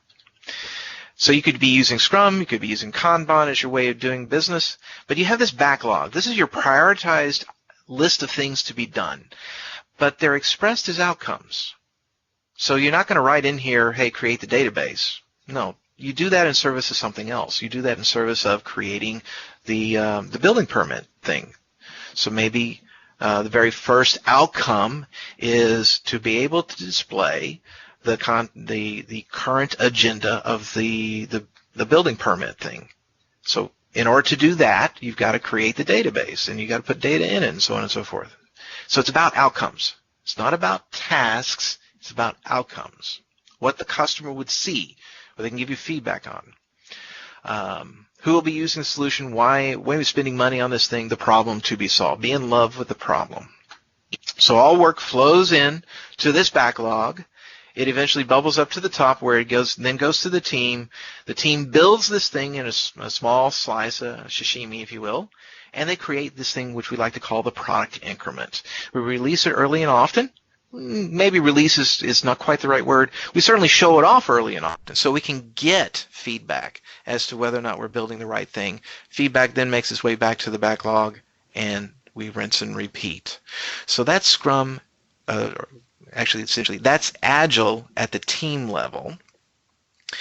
And when it comes to, well, who does this, who does that? Well, Scrum and Kanban have a similar answer, which is that there's a single human being who decides what the priority of those things are. So when you're talking about the change control board, so there's a question, in my mind, there was 2 questions there. Deciding what the team works on next. Well, typically there's a Scrum, a product owner. In Kanban, it's a service manager who decides what is worked on next. When you're talking about, okay, we have this thing that's built and it needs to go into production. So that's way over here past the little sun thing. So how do you do that in an effective way? Every organization has their issues with this. When I was working at one particular commercial company, the development team would literally spend the last 3 days of their 2-week sprint doing nothing but paperwork and trying to make the operations folks happy. And it brought out a gigantic problem that the organization had, which is the operations group was actually trying to prevent things from going into production. And so it became a very political thing that had to get taken care of. And over a Zoom beer, maybe we can talk about all the fun things that happened in that organization. Usually what happens when we try to scale is we simply take all of our existing teams and say, okay, you're now Agile. So we have to have somebody who worries about the backlog. We got a team. We get to some semblance of trying to not peanut butter people over stuff, but they all work on the individual stuff. And you may have this controlling organization on the side who might try to worry about portfolio or something at a higher level. This is typically the next step, but this is also the next most inefficient step. Because if you have a big problem, you cannot muster all these teams to work on that single problem. So it's probably better to do something like this, where you have all the work flowing in to a single point, and then you have an organization, maybe a portfolio manager or something like that, who tries to decide of all the things that our organization has the capability to work on, what should they work on next? And maybe you can take that problem and only give it to one team, and they go work that problem. Great. Maybe it takes 2 teams. Maybe it takes 3 teams. Whatever that happens to be. And when you start doing something like this, you start scaling up, you're going to have specialized roles. So maybe you do have an architect who worries about what the overall system looks like. Maybe you have a build manager, somebody who's very good at DevOps, and is teaching the teams how to create these take their code, create microservices that go into your Docker containers that get proven out using your variety of techniques and tools, and eventually promoted using Kubernetes, for example, something like that. And I don't know for sure, but I think this is kind of how Plano Fire and Rescue works. By the way, shout out to Engine Engine 4 and Medical 8, because in 2008 I had blood clots in my lungs. I was in deep doo-doo, and they came out and literally rescued me. Took me to the hospital, got me in a safe place where magic happened. So shout out to that crew, those crews. So think of it this way. 911, work flows in. There's a decision made about the priority of the incoming calls. Eventually, teams are dispatched to take care of the problem, and the service is rendered. Does that kind of make sense?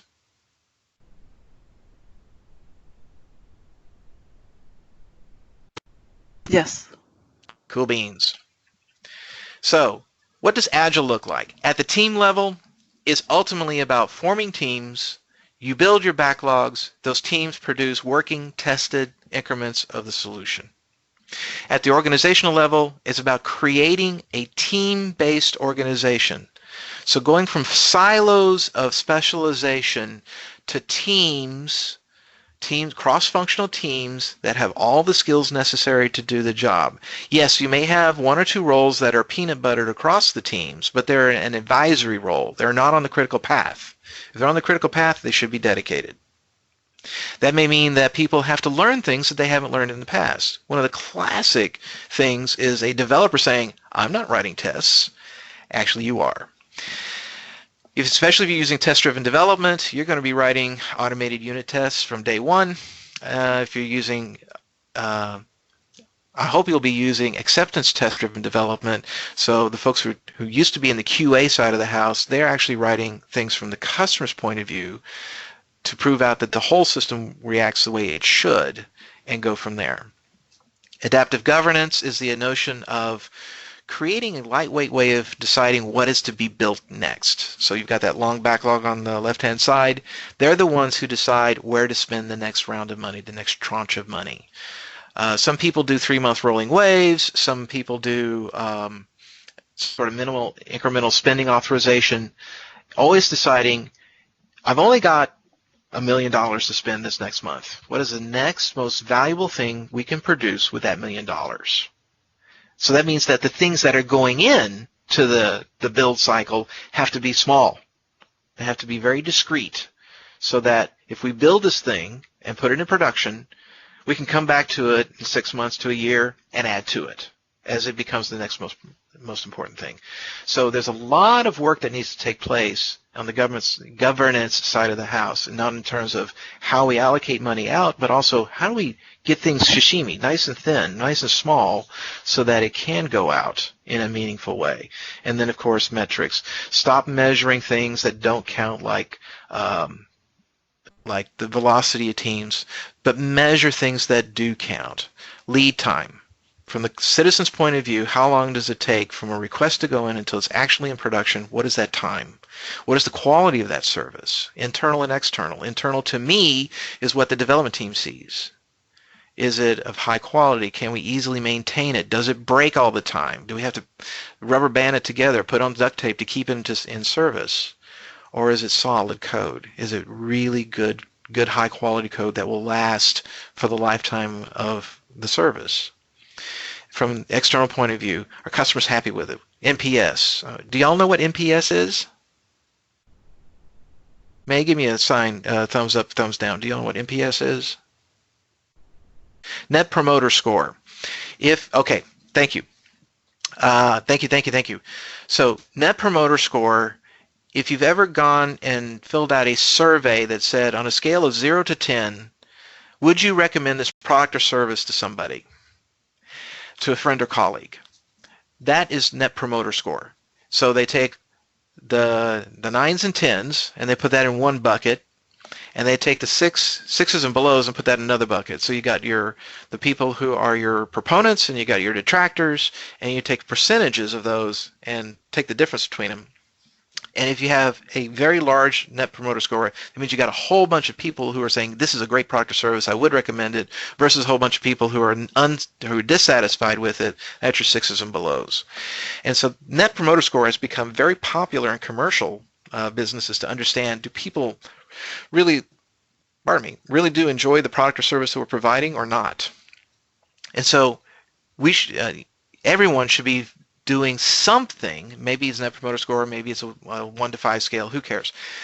Something to understand, do we really understand whether or not our customers are enjoying what they're getting? And of course, it doesn't matter if we put something out there and nobody uses it. So if the customer said that they really did want the COVID dashboard and we put it out there and we advertised it and no one's using it, unfortunately, we just spent our money on the wrong thing because customers aren't using it. Now, there is this thing out there called the Scaled Agile Framework. You're going to hear a lot about that. Scaled Agile is just one of many ways, Disciplined Agile is another, of taking a set of teams and scaling them in such a way that they're working on these big problems. And they have all these different roles in the organization. They have all these disciplines in the organization. The double diamond is design thinking, which is part of user experience. You've got customer centricity, which is, again, is a mindset on how to make things happen. You got DevOps on the right-hand side. All this stuff taking place. May I please have a volunteer who will read the warning statement at the bottom of the slide? Volunteer, please. I will do the honor. Warning, this is for informational purpose only. Do not attempt to start here. I agree with you, by the way. Yes, there are so many organizations who are enamored with the next shiny object, so to speak. And so they see that Scaled Agile Framework is the next big hot thing that everybody's talking about. So we want to get started on the Scaled Agile Framework. You can't build an effective organization on bad Scrum or bad XP or bad Kanban. So do it well. Take a single team, do that well. Learn what is upsetting your organization by implementing something like taking silos and creating self-organizing teams. That's going to upset a lot of people. So learn from that. Maybe the organization has to take on this notion of the dual operating model, which Cotter talks about in the Accelerate book. Change that mindset. Get everybody comfortable with working at team level, and once you get teams working well, then you can start scaling up and out. Hopefully that makes sense. So I'm going to pause for questions.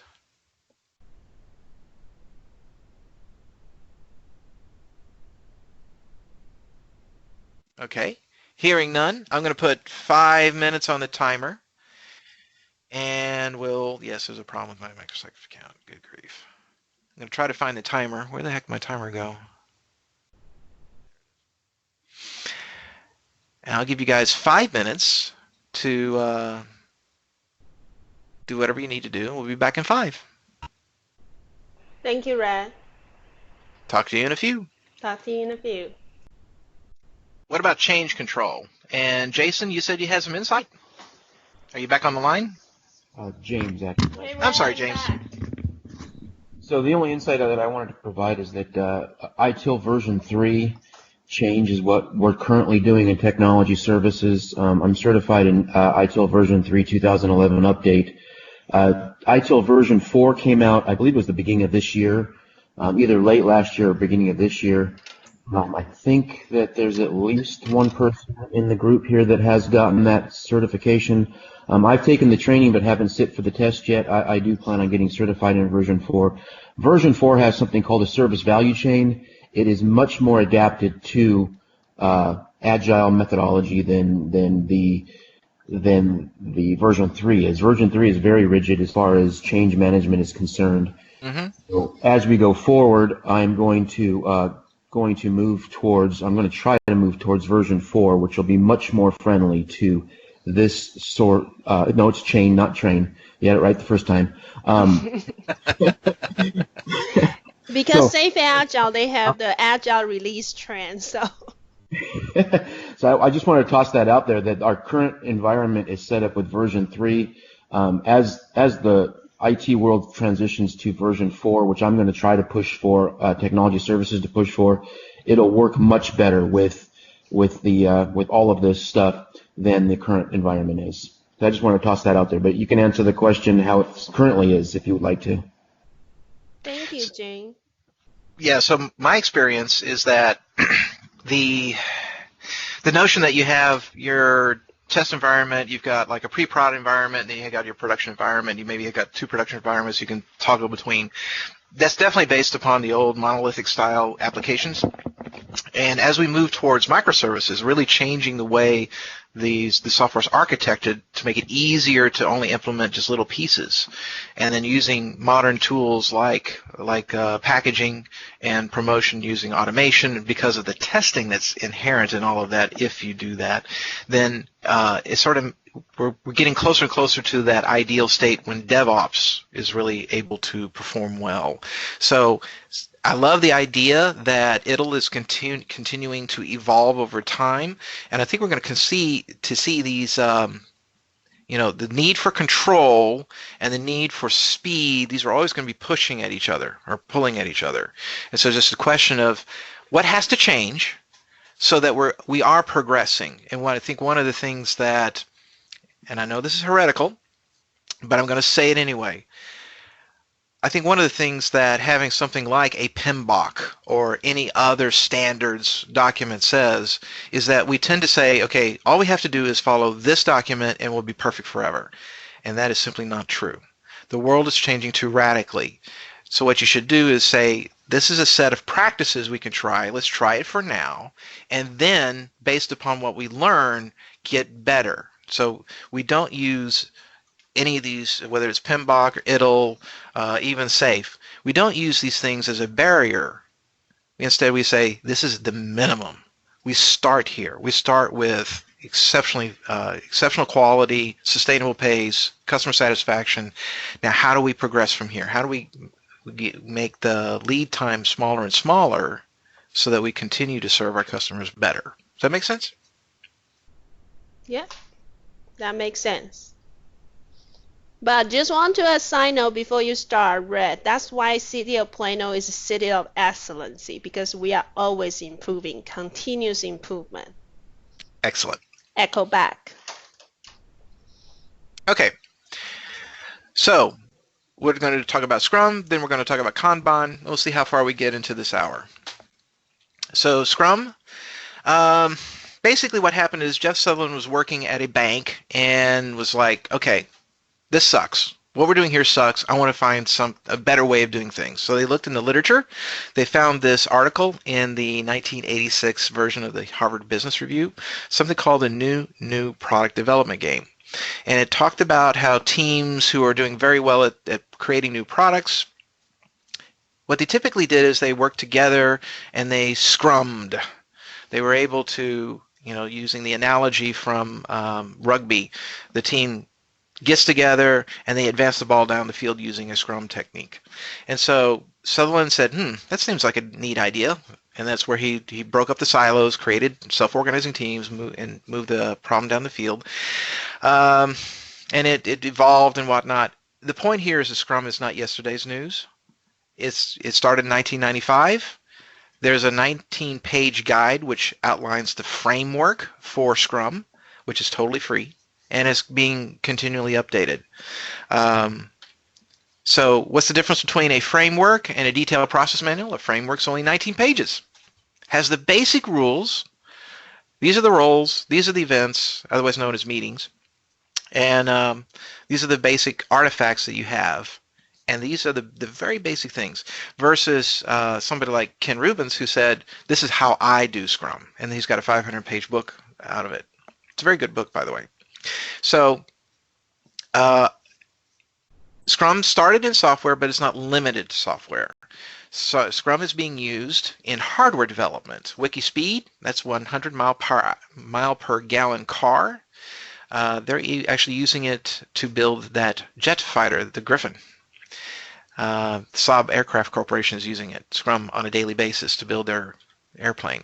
You can use Scrum in education. We see this primarily in the Netherlands, but it's slowly making its way outside of that. You can even Scrum your wedding.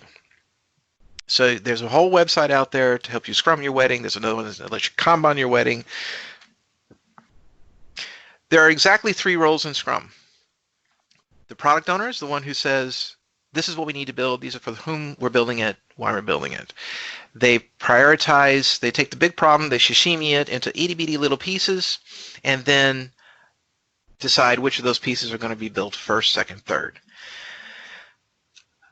They are the ones that look at the result coming from the development team and saying, yes, this is ready, this looks good, and make the decision whether or not it's ready to go to release. You don't have to release at the end of every sprint. It's best if you do, but maybe there's not enough there. There's not enough, not a critical mass of stuff. So that's the product owner. The development team, these are the folks actually creating the value. So they are self-organizing, cross-functional, all the skills. They determine the amount of work to bring into every sprint. Yes, they themselves decide how much work to bring into every sprint. Maybe half the team's going on vacation because of spring break. Therefore, the amount of work they bring in is much, much smaller. They decide. They also decide how to build the thing. Within constraints. They're not allowed to do something silly that the architecture group says won't work in our current system. They have to work within those constraints. And so they size the work, they decide how much work to bring into a sprint, and they figure out how to build it within the constraints of the operating model. The Scrum Master. This is not, oh, by the way, back to the development team. This is not a team of developers. This is a product development team. So again, they have all the skills necessary. Now, Scrum Master. Scrum Master is not a mini project manager, is not a development manager. This is a servant leader whose only mission is to help the product owner and the development team create value as fast as possible. So they help by making sure everyone follows the rules of Scrum. They help by running the different events. They're called events, not meetings, because meetings are boring and pointless. Every event in Scrum has a specific purpose, and when well run is exceptionally efficient. So they can facilitate those events if necessary, or they can let team members facilitate the events as necessary. But the biggest one is to remove impediments. Whenever the team, the product owner's development team, whenever they identify an impediment, if the team cannot solve it themselves, the idea is for the team to solve it themselves. If they cannot, then the Scrum Master takes over the problem, and if they can get it solved, then they start escalating through the organization. Those are the three roles in Scrum. Now, we use the team in at least two different ways, so I just want to make this really, really clear. The development team, these are the people who are creating the value. They are one entity. The Scrum team is that development team plus the product owner plus the Scrum Master. And by the way, the product owner is a single individual, is not a committee. So as a person, the Scrum Master is a person, the development team is several people. What we'll find in government is that the Scrum Master is usually a development team member themselves, which means basically you don't have a Scrum Master. Maybe they're the ones who facilitate the meetings, but on the whole, it could be anybody on the team. So what do we mean by self-organization? And I hate that banner at the top. Anyway, this thing at the very top says Scrum team. The Scrum teams are self-organizing, so they as a whole decide how best to accomplish the work, cross-functional in nature, dedicated, stable. So the membership of the team doesn't change a whole lot. This allows the team to go through the forming, storming, norming, performing cycle, and allows them to really figure out how to work best with each other. Now, that other entity, the development team, is 6 plus or minus 3, but we're tending towards the smaller number these days. 5, 4, 3, that's a pretty good number for a development team. Self-organizing. No one, not even the Scrum Master, tells the development team how to turn product backlog into increments of potentially shippable functionality. So that's the power that they have. There are no titles, no sub-teams, so it's not this notion of I'm only a developer. Everyone is a development team member, and everyone tests, and everyone does whatever is necessary to produce value. They're responsible for estimating the size of backlog items, and they decide how much work to bring into each sprint. So what about other roles in the organization? Scrum doesn't talk about them. But over the years, we have come to these ideals. We lead people, we manage the environment. So imagine your Scrum team is a surgical team. They're the ones providing value to that patient. Our job is to create the environment so that they can provide that value to that patient with as little hassle as possible. So you might be asking questions like, what's getting in your way? How can I help you? Does the environment allow you to do your best work? And most environments can be improved, so it's just a matter of creating that trust so that you actually get honest answers. And then say, okay, how can we create better value? Or create a better environment for you so that you can provide the value.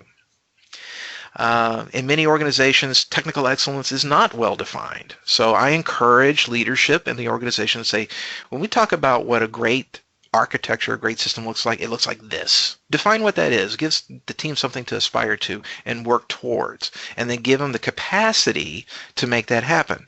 Too many times, product ownership will be all about, look, you got to do all my features, and I don't care about maintenance. They have to care about maintenance. There has to be a balance.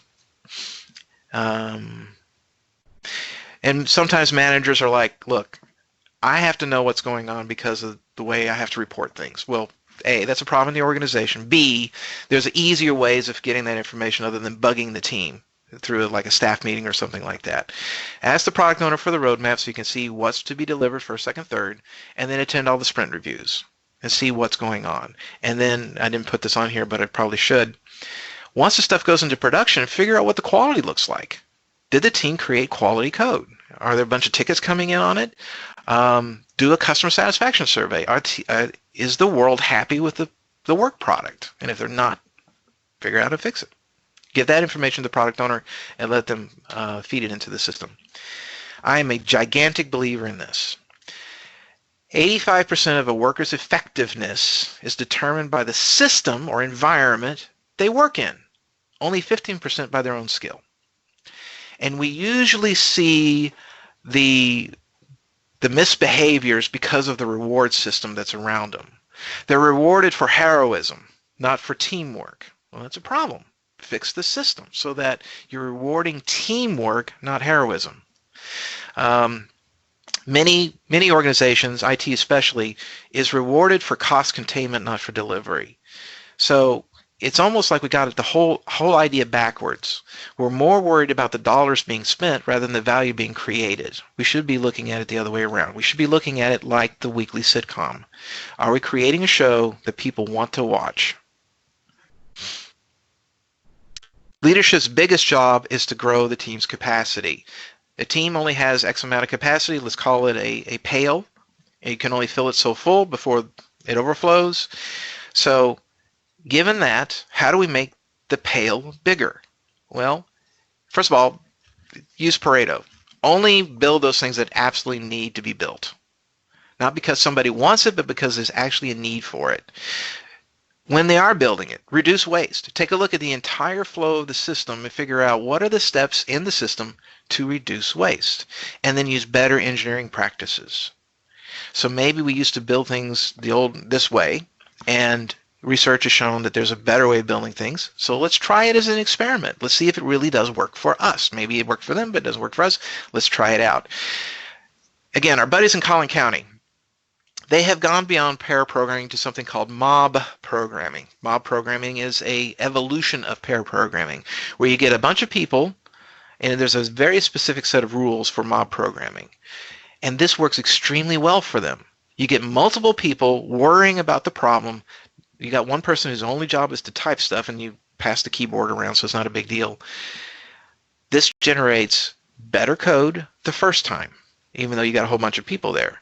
And usually what happens when a leader looks at that, they says, oh my God, look at the amount of people working on there. I'm only getting X amount of code built. They're not worrying about the quality of the code. They're not worrying about the result. They're only worrying about the cost.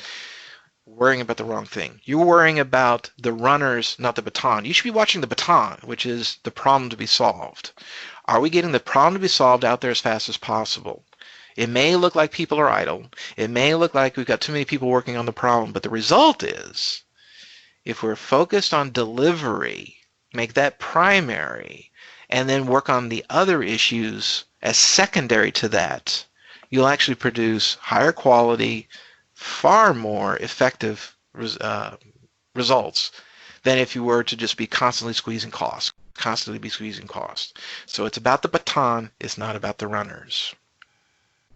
Okay. Any questions on that before I start in on Scrum as a whole? May says she's good. I'm not hearing anything else, not seeing anything in chat, so we'll move along.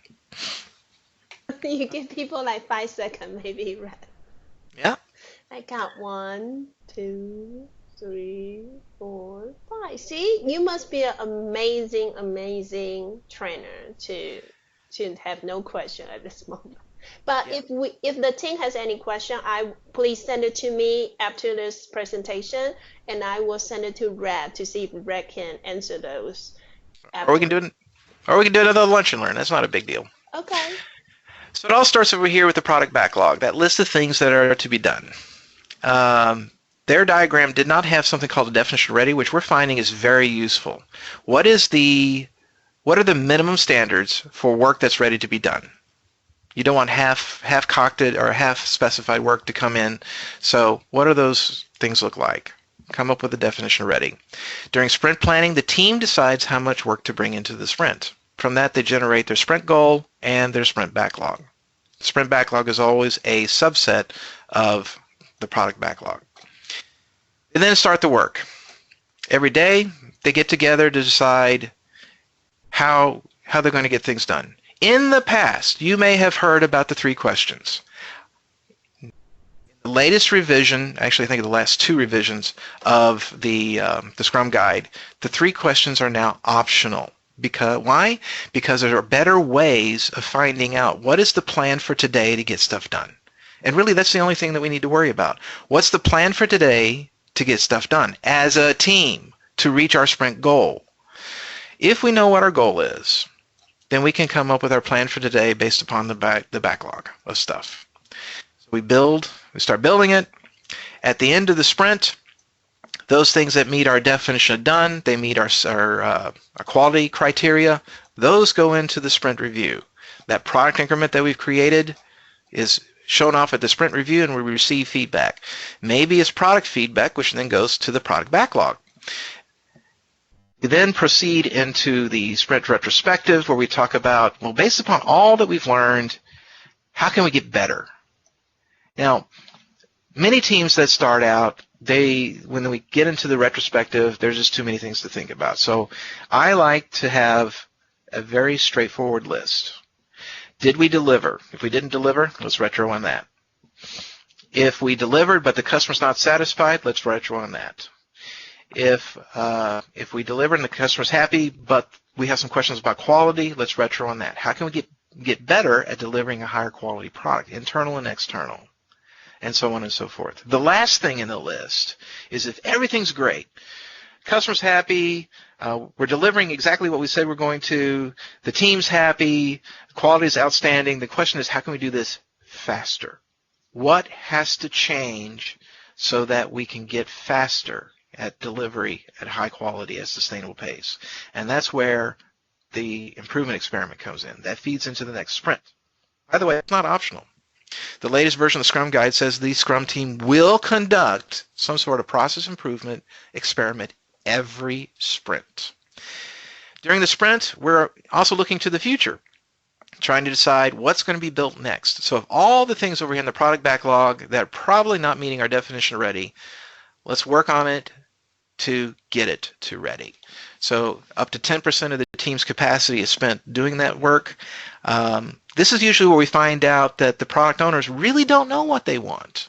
And so we're forcing them in our own little unique way of getting them to actually think about the problem to be solved and make decisions, make these very tough decisions about should we go in this direction or should we go in this direction. So previously I talked about plan, do, check, act, or build, measure, learn. How does this apply in the Scrum framework? So there's our framework. So where are we doing all the planning? Well, planning takes place in sprint planning and also at the daily Scrum. Sprint planning, what are we going to get done in the next 2 weeks? Daily Scrum, what are we going to do today as a team? What are we going to do today to accomplish our sprint goal, make progress towards our sprint goal? Do, of course, that's in the body of the sprint itself. Check, plenty of places where we can check. On a daily basis, we can check to see how are we doing as a team making progress. We can take a look at our burn downs and see are we making progress or not. We can just look at the task board and see if we're making progress. At the sprint review, we check the product increments. How well are we doing and creating the product increment? Is it landing well with the customers? Did the joke get the laugh we were expecting? And then lastly, we check at the retrospective. How are we doing as a team in creating something that's working well? Are we happy with our work product? Are we happy with the environment, et cetera, et cetera? And then we act. We either take product improvements and feed that back into the product backlog, or we take our work improvements and feed that back into our sprint. Any questions on this?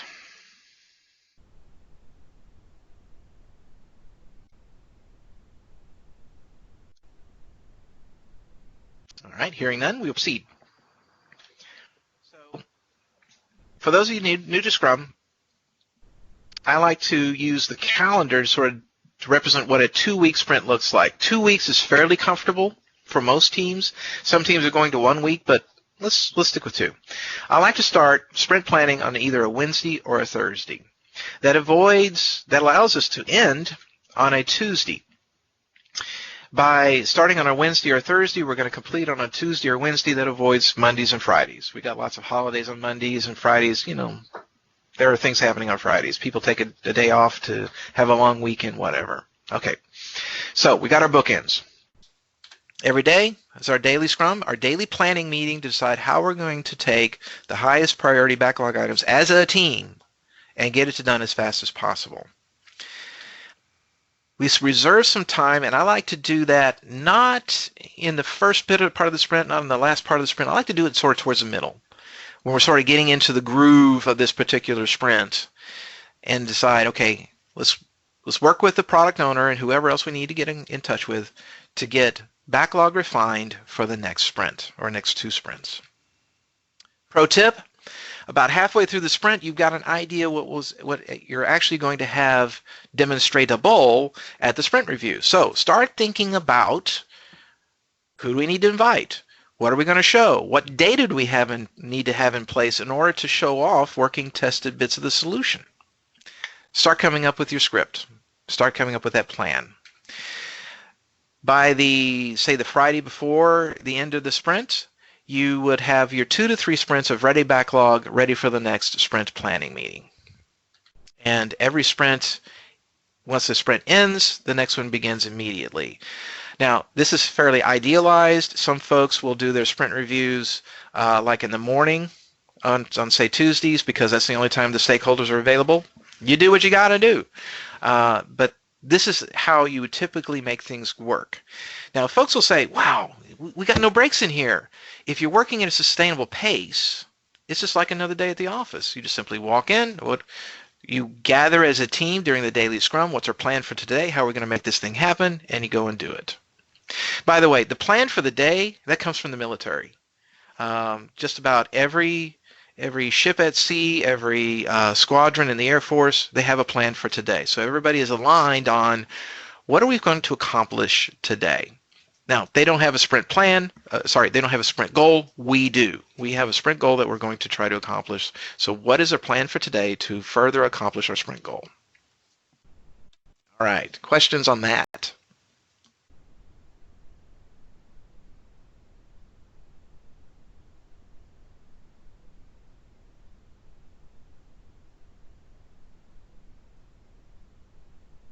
All right, then. Get out your devices. Let's do some Q&A.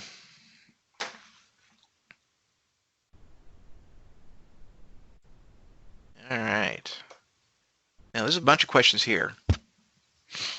We'll start with whose job is it? I'll give you a couple more seconds to get some folks in.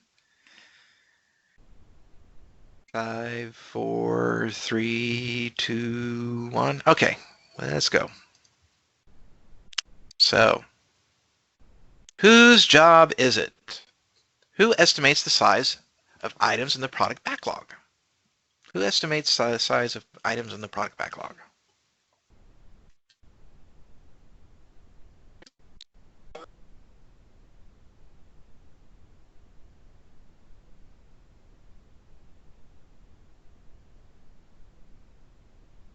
The development team. That is correct.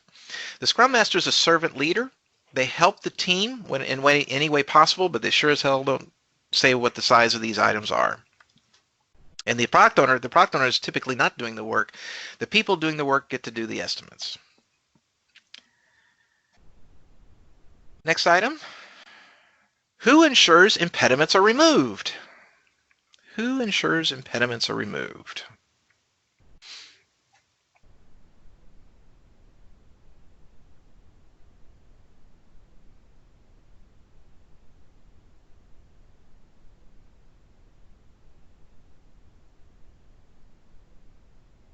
The Scrum Master, correct.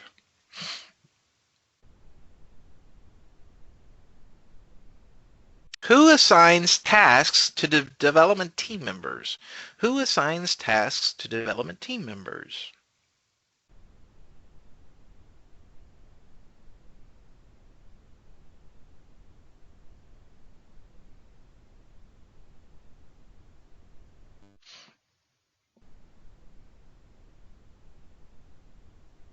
The correct answer is no one. So this is a vestige of our old project management ways of doing business, where team members were just simply people who do whatever our bidding is, or some authorities bidding. In a self-organizing team, the team members decide how to get the work done. Therefore, they're the ones who step forward and say, "I'm going to do this. Will you help? Will you work with me on this?" Okay, so we've got Addie, May, and Jason on top, very, very close together, with Glennis short behind. Next question. Who accepts the story as complete and ready for release? Who accepts the story as complete and ready for release?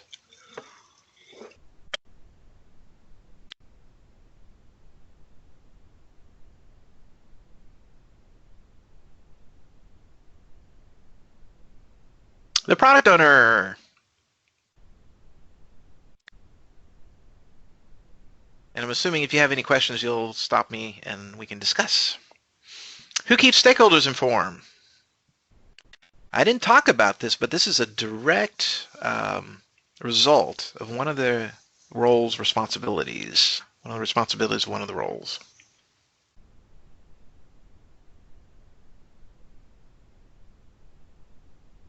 The product owner.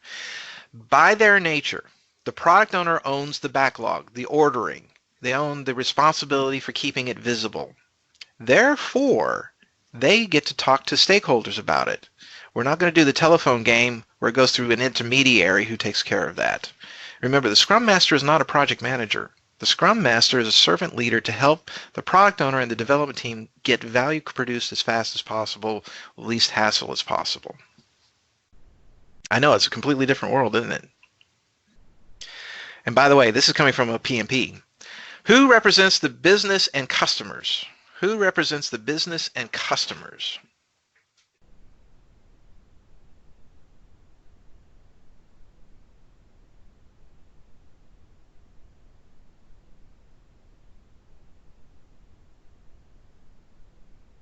The product owner, correct.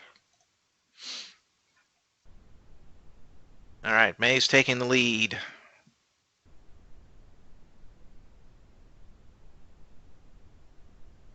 Next question. Who orders the backlog? I just gave it away. Who orders the backlog? Some people like sequence, some people like prioritize. The guide says order. So if you have to take the test, you look for the word order.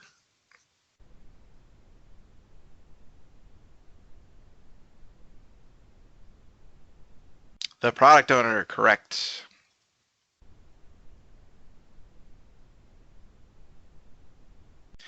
Who protects the development team from outside distractions?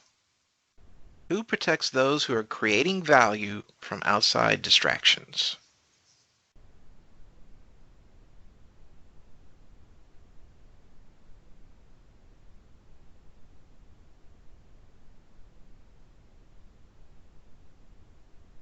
Wow, great. Everybody knows that's the Scrum Master's job. Who chooses the amount of work to bring into the sprint?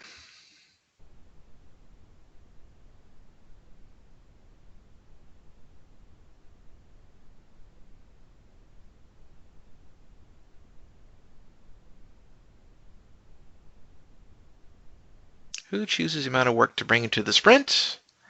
The development team. Correct. The people doing the work decide how much work they can accomplish in the 2-week period, 2 to 4 week. Okay, May's way ahead. Nice. Maybe take a question off. Give the others a chance to catch up. Is Scrum a methodology? Scrum is a methodology. True or false? Yes, no.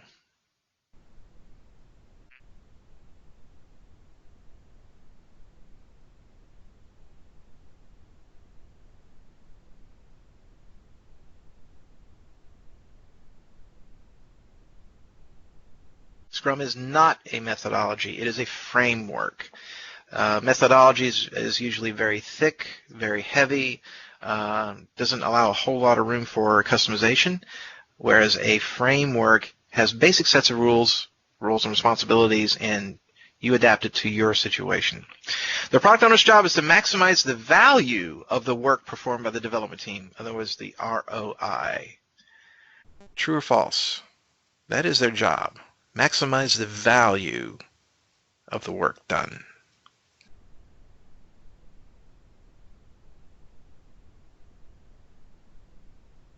Absolutely true. That is their primary mission, is to make, if the business's job is to make sure we maximize product profitability over time, the product owner is a part of that, and they're the ones who deal with that. Okay, I think this is the last question in this section. The development team is self-organizing so they can work on anything they want to. They're self-organizing so they can work on anything they want.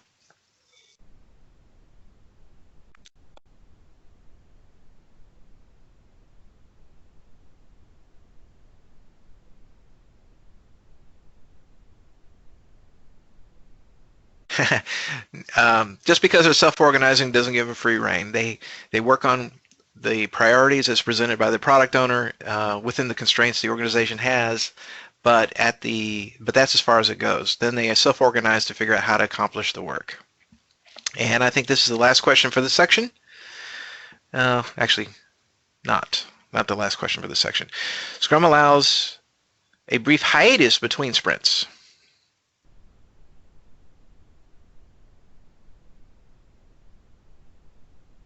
Scrum does not allow for a hiatus between a sprint. As soon as one sprint ends, the next one begins. So, how are we doing? May is way out front, followed by Will, Jim, and Addie. Okay. So, any more questions on Scrum? Did all that make sense? I know it may not be the way you're currently implementing it. That's usually the case. But this is, if you were sitting for the exam, those are the kinds of questions you would see, and those are the kinds of things you would be expected to answer in a particular way. Any questions at all?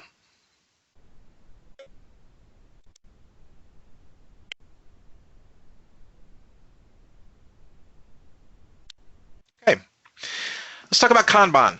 Now, there's two ways of saying Kanban. There's I guess the Texan way, Kanban. I grew up in the school where it's Kanban. It's a Japanese term. So I'd love to tell you that there was a single source of what is Kanban, and there isn't. There is no Kanban guide, but we got lots of books written by David J. Anderson who came up with the technique. There is no single organization that says this is the right way to do Kanban, and here are some certifications. There are many organizations out there that do it. There are no predefined roles in Kanban. However, we've kind of come up with 4. We'll talk about those. And as far as the events, there aren't any that you really have to have, but there are 7 that are defined, and I think 2 of them are absolutely essential. So Scrum, because there was a Scrum Alliance, because there is a Scrum guide, because it's maintained by 2 people, it has a very clear definition of exactly what it is. Kanban is not as well defined. So you can practically make anything into Kanban and still be valid. The big difference is that Kanban is all about a way to visualize the workflow. So it's about visualization. Scrum doesn't talk about visualization. It's a tool many teams use, but it's not part of the Scrum framework. Meanwhile, Kanban is all about visualization. It's about promoting flow, making sure that you're moving things from the start of the board to the end of the board as fast as possible. It's a pull-based system. You only move things forward when there's capacity in the system to make things happen. That makes sense. This came from manufacturing. So if you are working on a drill press, things only come into your work cell when you have capacity to do that work. They're not just pushed on you. And there's continuous improvement. You're always looking at how to make the process, the system better. So the simplest thing you can do, this is from personal Kanban. We've got our to-do, we've got our doing, we've got our done, and we've got some things that are blocked. And it's just a way of visualizing all that stuff. And you can use Post-its, you can use Trello, you can use whatever you want. So in our case, we're going to use the example of a pizza restaurant. So we've got our backlog of orders. The first station you go to is where you put on your sauce and cheese, then you put on your meats, then you put on your veggies, and then you put into a waiting area so it's ready to go into the oven. And then it goes into the oven where it's baked, and then finally on the back side of the oven it's pulled out, it's sliced and boxed, and you're ready to serve it to the customer. So from a customer's point of view, they put in an order and they receive a finished product. So our work and process limits are very important. This is the maximum number of items that can happen at any point in time. So in our little system that we had there's only so many pizzas that we have at the saucing station. There's only so many pizzas at the meat station. This promotes the ideal of having one-piece continuous flow, having a single order go through our system as fast as possible without interruption so that we can get our work product to the customer as rapidly as possible.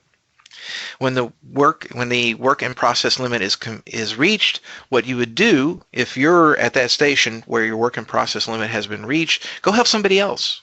Or maybe do something that will take your work and process limit from 2 to 3, something like that. You may refactor code, you may add automation to the system, you may do professional development, but you wouldn't do anything that would create more work downstream, because that will create more delay, as it turns out. It creates a lot more delay.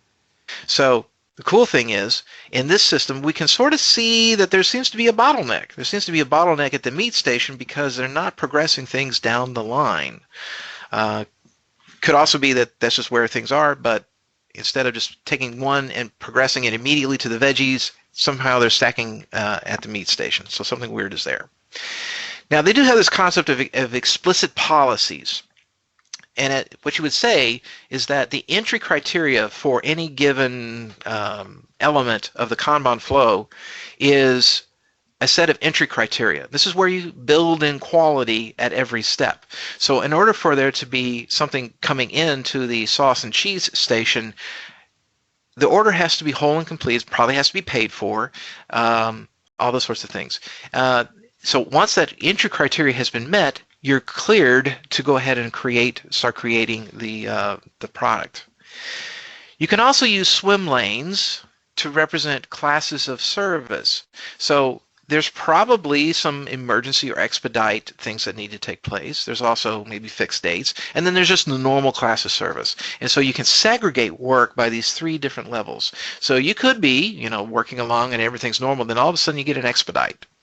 That's a signal that, and you don't need a manager to tell you this, you just simply see it. You see that there is now something in the expedite lane. Let's all go swarm around that and take care of it. Of course, we want to eliminate waste. We want to progressively look at our process from beginning to end and try to figure out how we can reduce waste throughout our system. The absolute easiest thing is to remove delays between steps in the system. If you can figure out a way to remove delays in the system, a whole bunch of our processes will automatically get a whole lot better. There's a whole list there. It comes from that particular SlideShare presentation, but a lot of these just make a whole bunch of sense. Instead of doing 18 pizzas at once, we're only going to do one at a time. Push it through the system, get it out for delivery. So that's reducing batch size. There are Kanban events. These are opportunities for feedback. They're all away from, and Kanban tries to look at things from a whole product perspective. So your strategic review, this is maybe a portfolio type review. Are we still building the right thing? All the way at the top of the thing. All the way down to how are we doing on doing delivery. The two that I think are absolutely necessary is queue replenishment, that's essentially backlog refinement, and the daily stand-up or the daily scrum. What is our plan today as a team to get work through the system? Get it done as fast as possible. Are there any blockers? And then go get it done. So what's different about a daily stand-up is that you start at the top right of the Kanban board and say, of all the things that are in process, what is our plan to get this thing that's this thing that's at the maybe right about here? What is our plan to get this thing done as fast as possible? Get it to the further down the line. What is our plan to get this one done? And then you just work your way down the board. So you make sure that your board is up to date because it's a visual system. Is there any new emergency type work? What are we going to do to get stuff done? Are there any items that are stalled? Any items that are blocked? Let's do something to get those things out of a block status. And if I can't work 100% on this, what's keeping me from working 100% on whatever's on the Kanban board? Oops. So if you want to go fast, you focus. Sequential work, if you do things one at a time sequentially as a team, you will get things done faster than if you switch between tasks, multitasking. Multitasking, I like to say, is pure evil. So we should stop doing it. We now have law that says you cannot multitask. Really? We have law? Yeah. Using your phone in a school zone is multitasking. So put down we by law say put down the phone so that you have total focus on driving through the school zone. So there you go. The notion is stop starting, start finishing. Stop starting new work and start finishing work that's currently in process. Remember, our customers only get value when we finish and release work. That pizza, the customer only sees value when that pizza actually gets to them. Not when we build it, not when we get to receive the order. From the customer's point of view, they only get value when they receive it. So comparing the two, both limit work in process. Scrum limits work in process by deciding how much work will be done in a sprint. The Kanban board limits work in process by each station along the way. Scrum has 3 very well-defined roles. Kanban says we've got 4 that we've generally agreed to. They're the customer, there's the request manager, which is analogous to the product owner, the delivery manager, which is analogous to the flow manager. In other words, somebody who worries about, are we flowing through the system? Can we get folks into maybe a retrospective meeting, maybe a review meeting to talk about things, and of course the team members themselves. And while this is a daily scrum, they typically work. I encourage folks to walk the board from the highest priority item to the lowest priority item.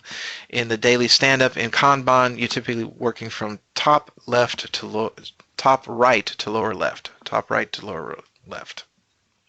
Okay. Again, talk about those periodic reviews. If you are working with customers, if you are in a product development organization using Kanban, which I encourage, you should probably have regular meetings with your stakeholders. That way, they know that every 2 weeks they get to see something that they're interested in. They get to see something that's moving along.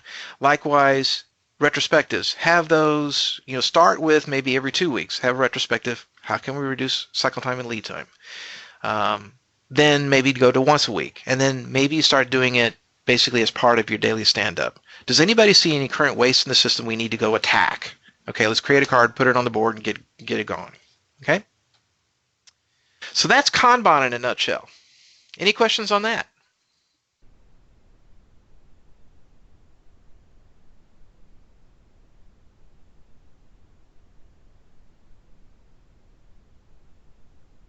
Okay, I waited the 10 seconds.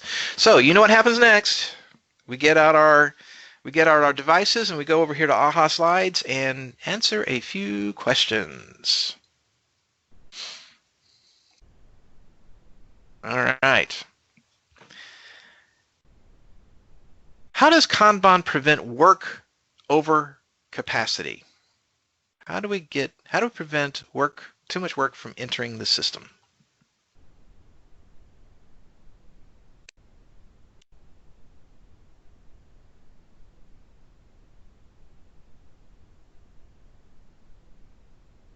Excellent, excellent. We notice that it's mostly through work in process limits. Okay, next up. What happens when Kanban work in process limits are not honored? So what are the downsides to exceeding our work in process limit?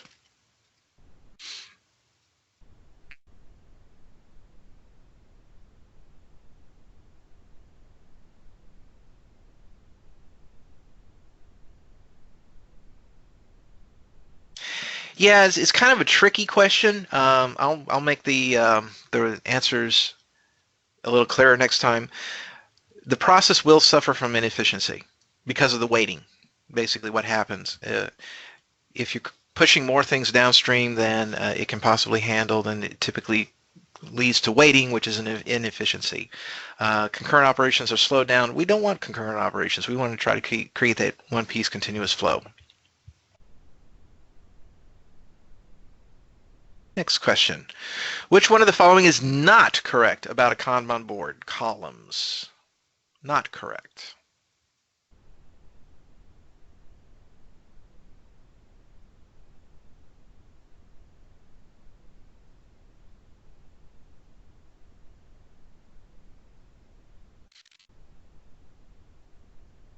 The columns act as a way to describe the requirements for final done something done. Yeah. So basically the idea is it shows your flow and you can visualize your flow. You can see where the problems are. Actually, it's the opposite, isn't it? Yeah. So Kanban allows us to see what are the different stages. The columns represent the type of work being done and the columns define the flow. And so if we can see the flow, we make decisions about optimizing it. All right, so how are we doing? I think May said that she was going to take some time off and let folks catch up. So Jim, Addie, Will, you're making some progress. Okay, I think 3 more questions in this section and then we are done with this section. What does a policy in Kanban signify? A policy.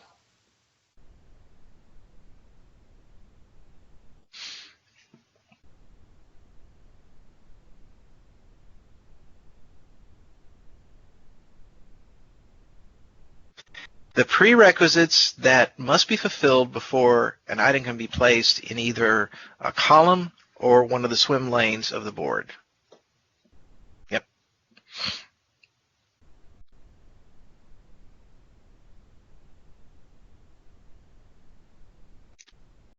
Complete the following. Stop starting and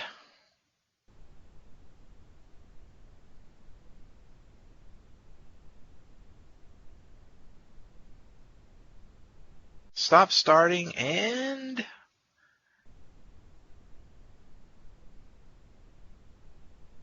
start finishing. Yes, absolutely. Start starting, stop starting and start finishing. Reduce the amount of work in process. That's the goodness. Properly implemented, Scrum and Kanban solve all your organization's problems. True or false? Solve all your organization's problems.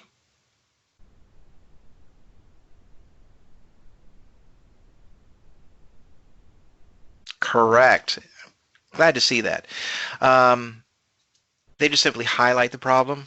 It's up to you and your organization to solve those problems. You may create your own Kanban board to decide which problems are going to get worked now versus which ones are going to work later. In fact, many organizations going through transformation, that is the recommendation.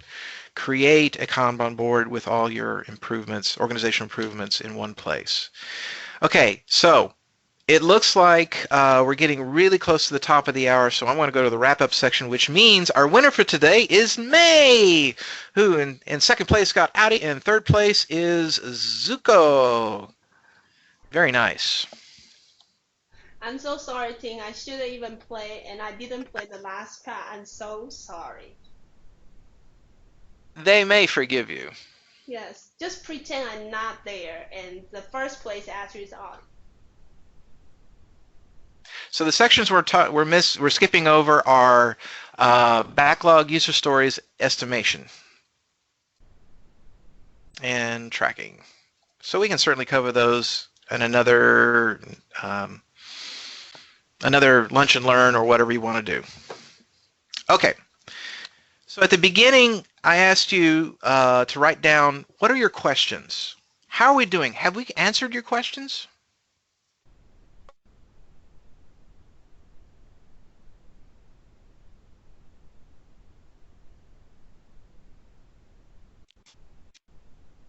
So I got one thumbs up.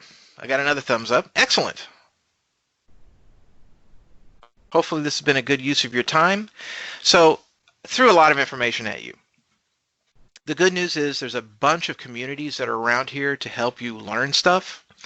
So if you go out to meetup.com/find, you will be able to see if you're interested in user experience, there's groups for that. If you're interested in groups that talk about Scrum and Agile, there are groups for that.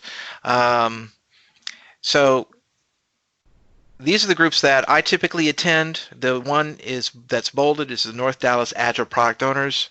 I happen to be the organizer for that particular meetup. I grew into that position because the original organizer needed to move on. So there's plenty of groups out there. When we were meeting physically, they almost always provided pizza and drinks. Now that we're doing virtual, it's just you sit around with your own pizza, your own drink. If you want to get certified, there are plenty of opportunities to get certified. PMI has their ACP, the Agile Certified Practitioner. And now that Discipline Agile is part of the core group, they got a bunch of stuff there. You got Scrum Alliance, scrum.org. They have their Scrum Master and Product Owner certifications and now advanced certifications. And then if you're going into scaling, there's Scaled Agile Framework has theirs certifications as well as Discipline Agile, Nexus, I mean, there's a bunch of scaling frameworks out there, and they all have certifications. They've figured out that it's a good way to, A, generate a little bit of income, but B, also make sure that folks at least have some basic education before they start doing something. So when it comes to transformation, this is a gigantic problem I see in our industry. A lot of folks hire people like myself as Agile coaches and say, I want you to change my organization. Think about this from the point of view of a cardiologist or even an oncologist. You have some sort of, you or a person, let's say a person has a coronary event. They go visit their cardiologist who takes a basic set of metrics and says, wow, you got high blood pressure, your BMI is way out of whack, and you've got a family history. This is all not good. So, if the cardiologist says you should do these things, but the person doesn't change their behavior, have they transformed? Of course not. But if the cardiologist and the person work together in order to change the person's behavior so the person goes from one lifestyle, the pre-coronary event heart lifestyle, to this new lifestyle, post-coronary event heart lifestyle, which is much better in the long term, have they transformed? Yes. And so that's what we need. We need leadership to say that we are the change. And I think a lot of folks here in the PMO, so you are the change. You embody the change that needs to take place. So I'm going to be so bold as to say maybe this is where you start. You define your why. You start small. You respect your current roles and responsibilities. I find Scrum to be too disruptive. If you say we're doing Scrum and I see a Scrum Master acting like a project manager, that's a gigantic problem. But if you say we're doing a Kanban style, respecting the current roles and responsibilities, it is what it is. Is it the right way? I would probably argue that we still need to be moving towards self-organizing teams, and we can have that discussion. But if you say you're doing Scrum, and the Scrum Master acts like a project manager, that's a gigantic problem that has to be solved. See the difference?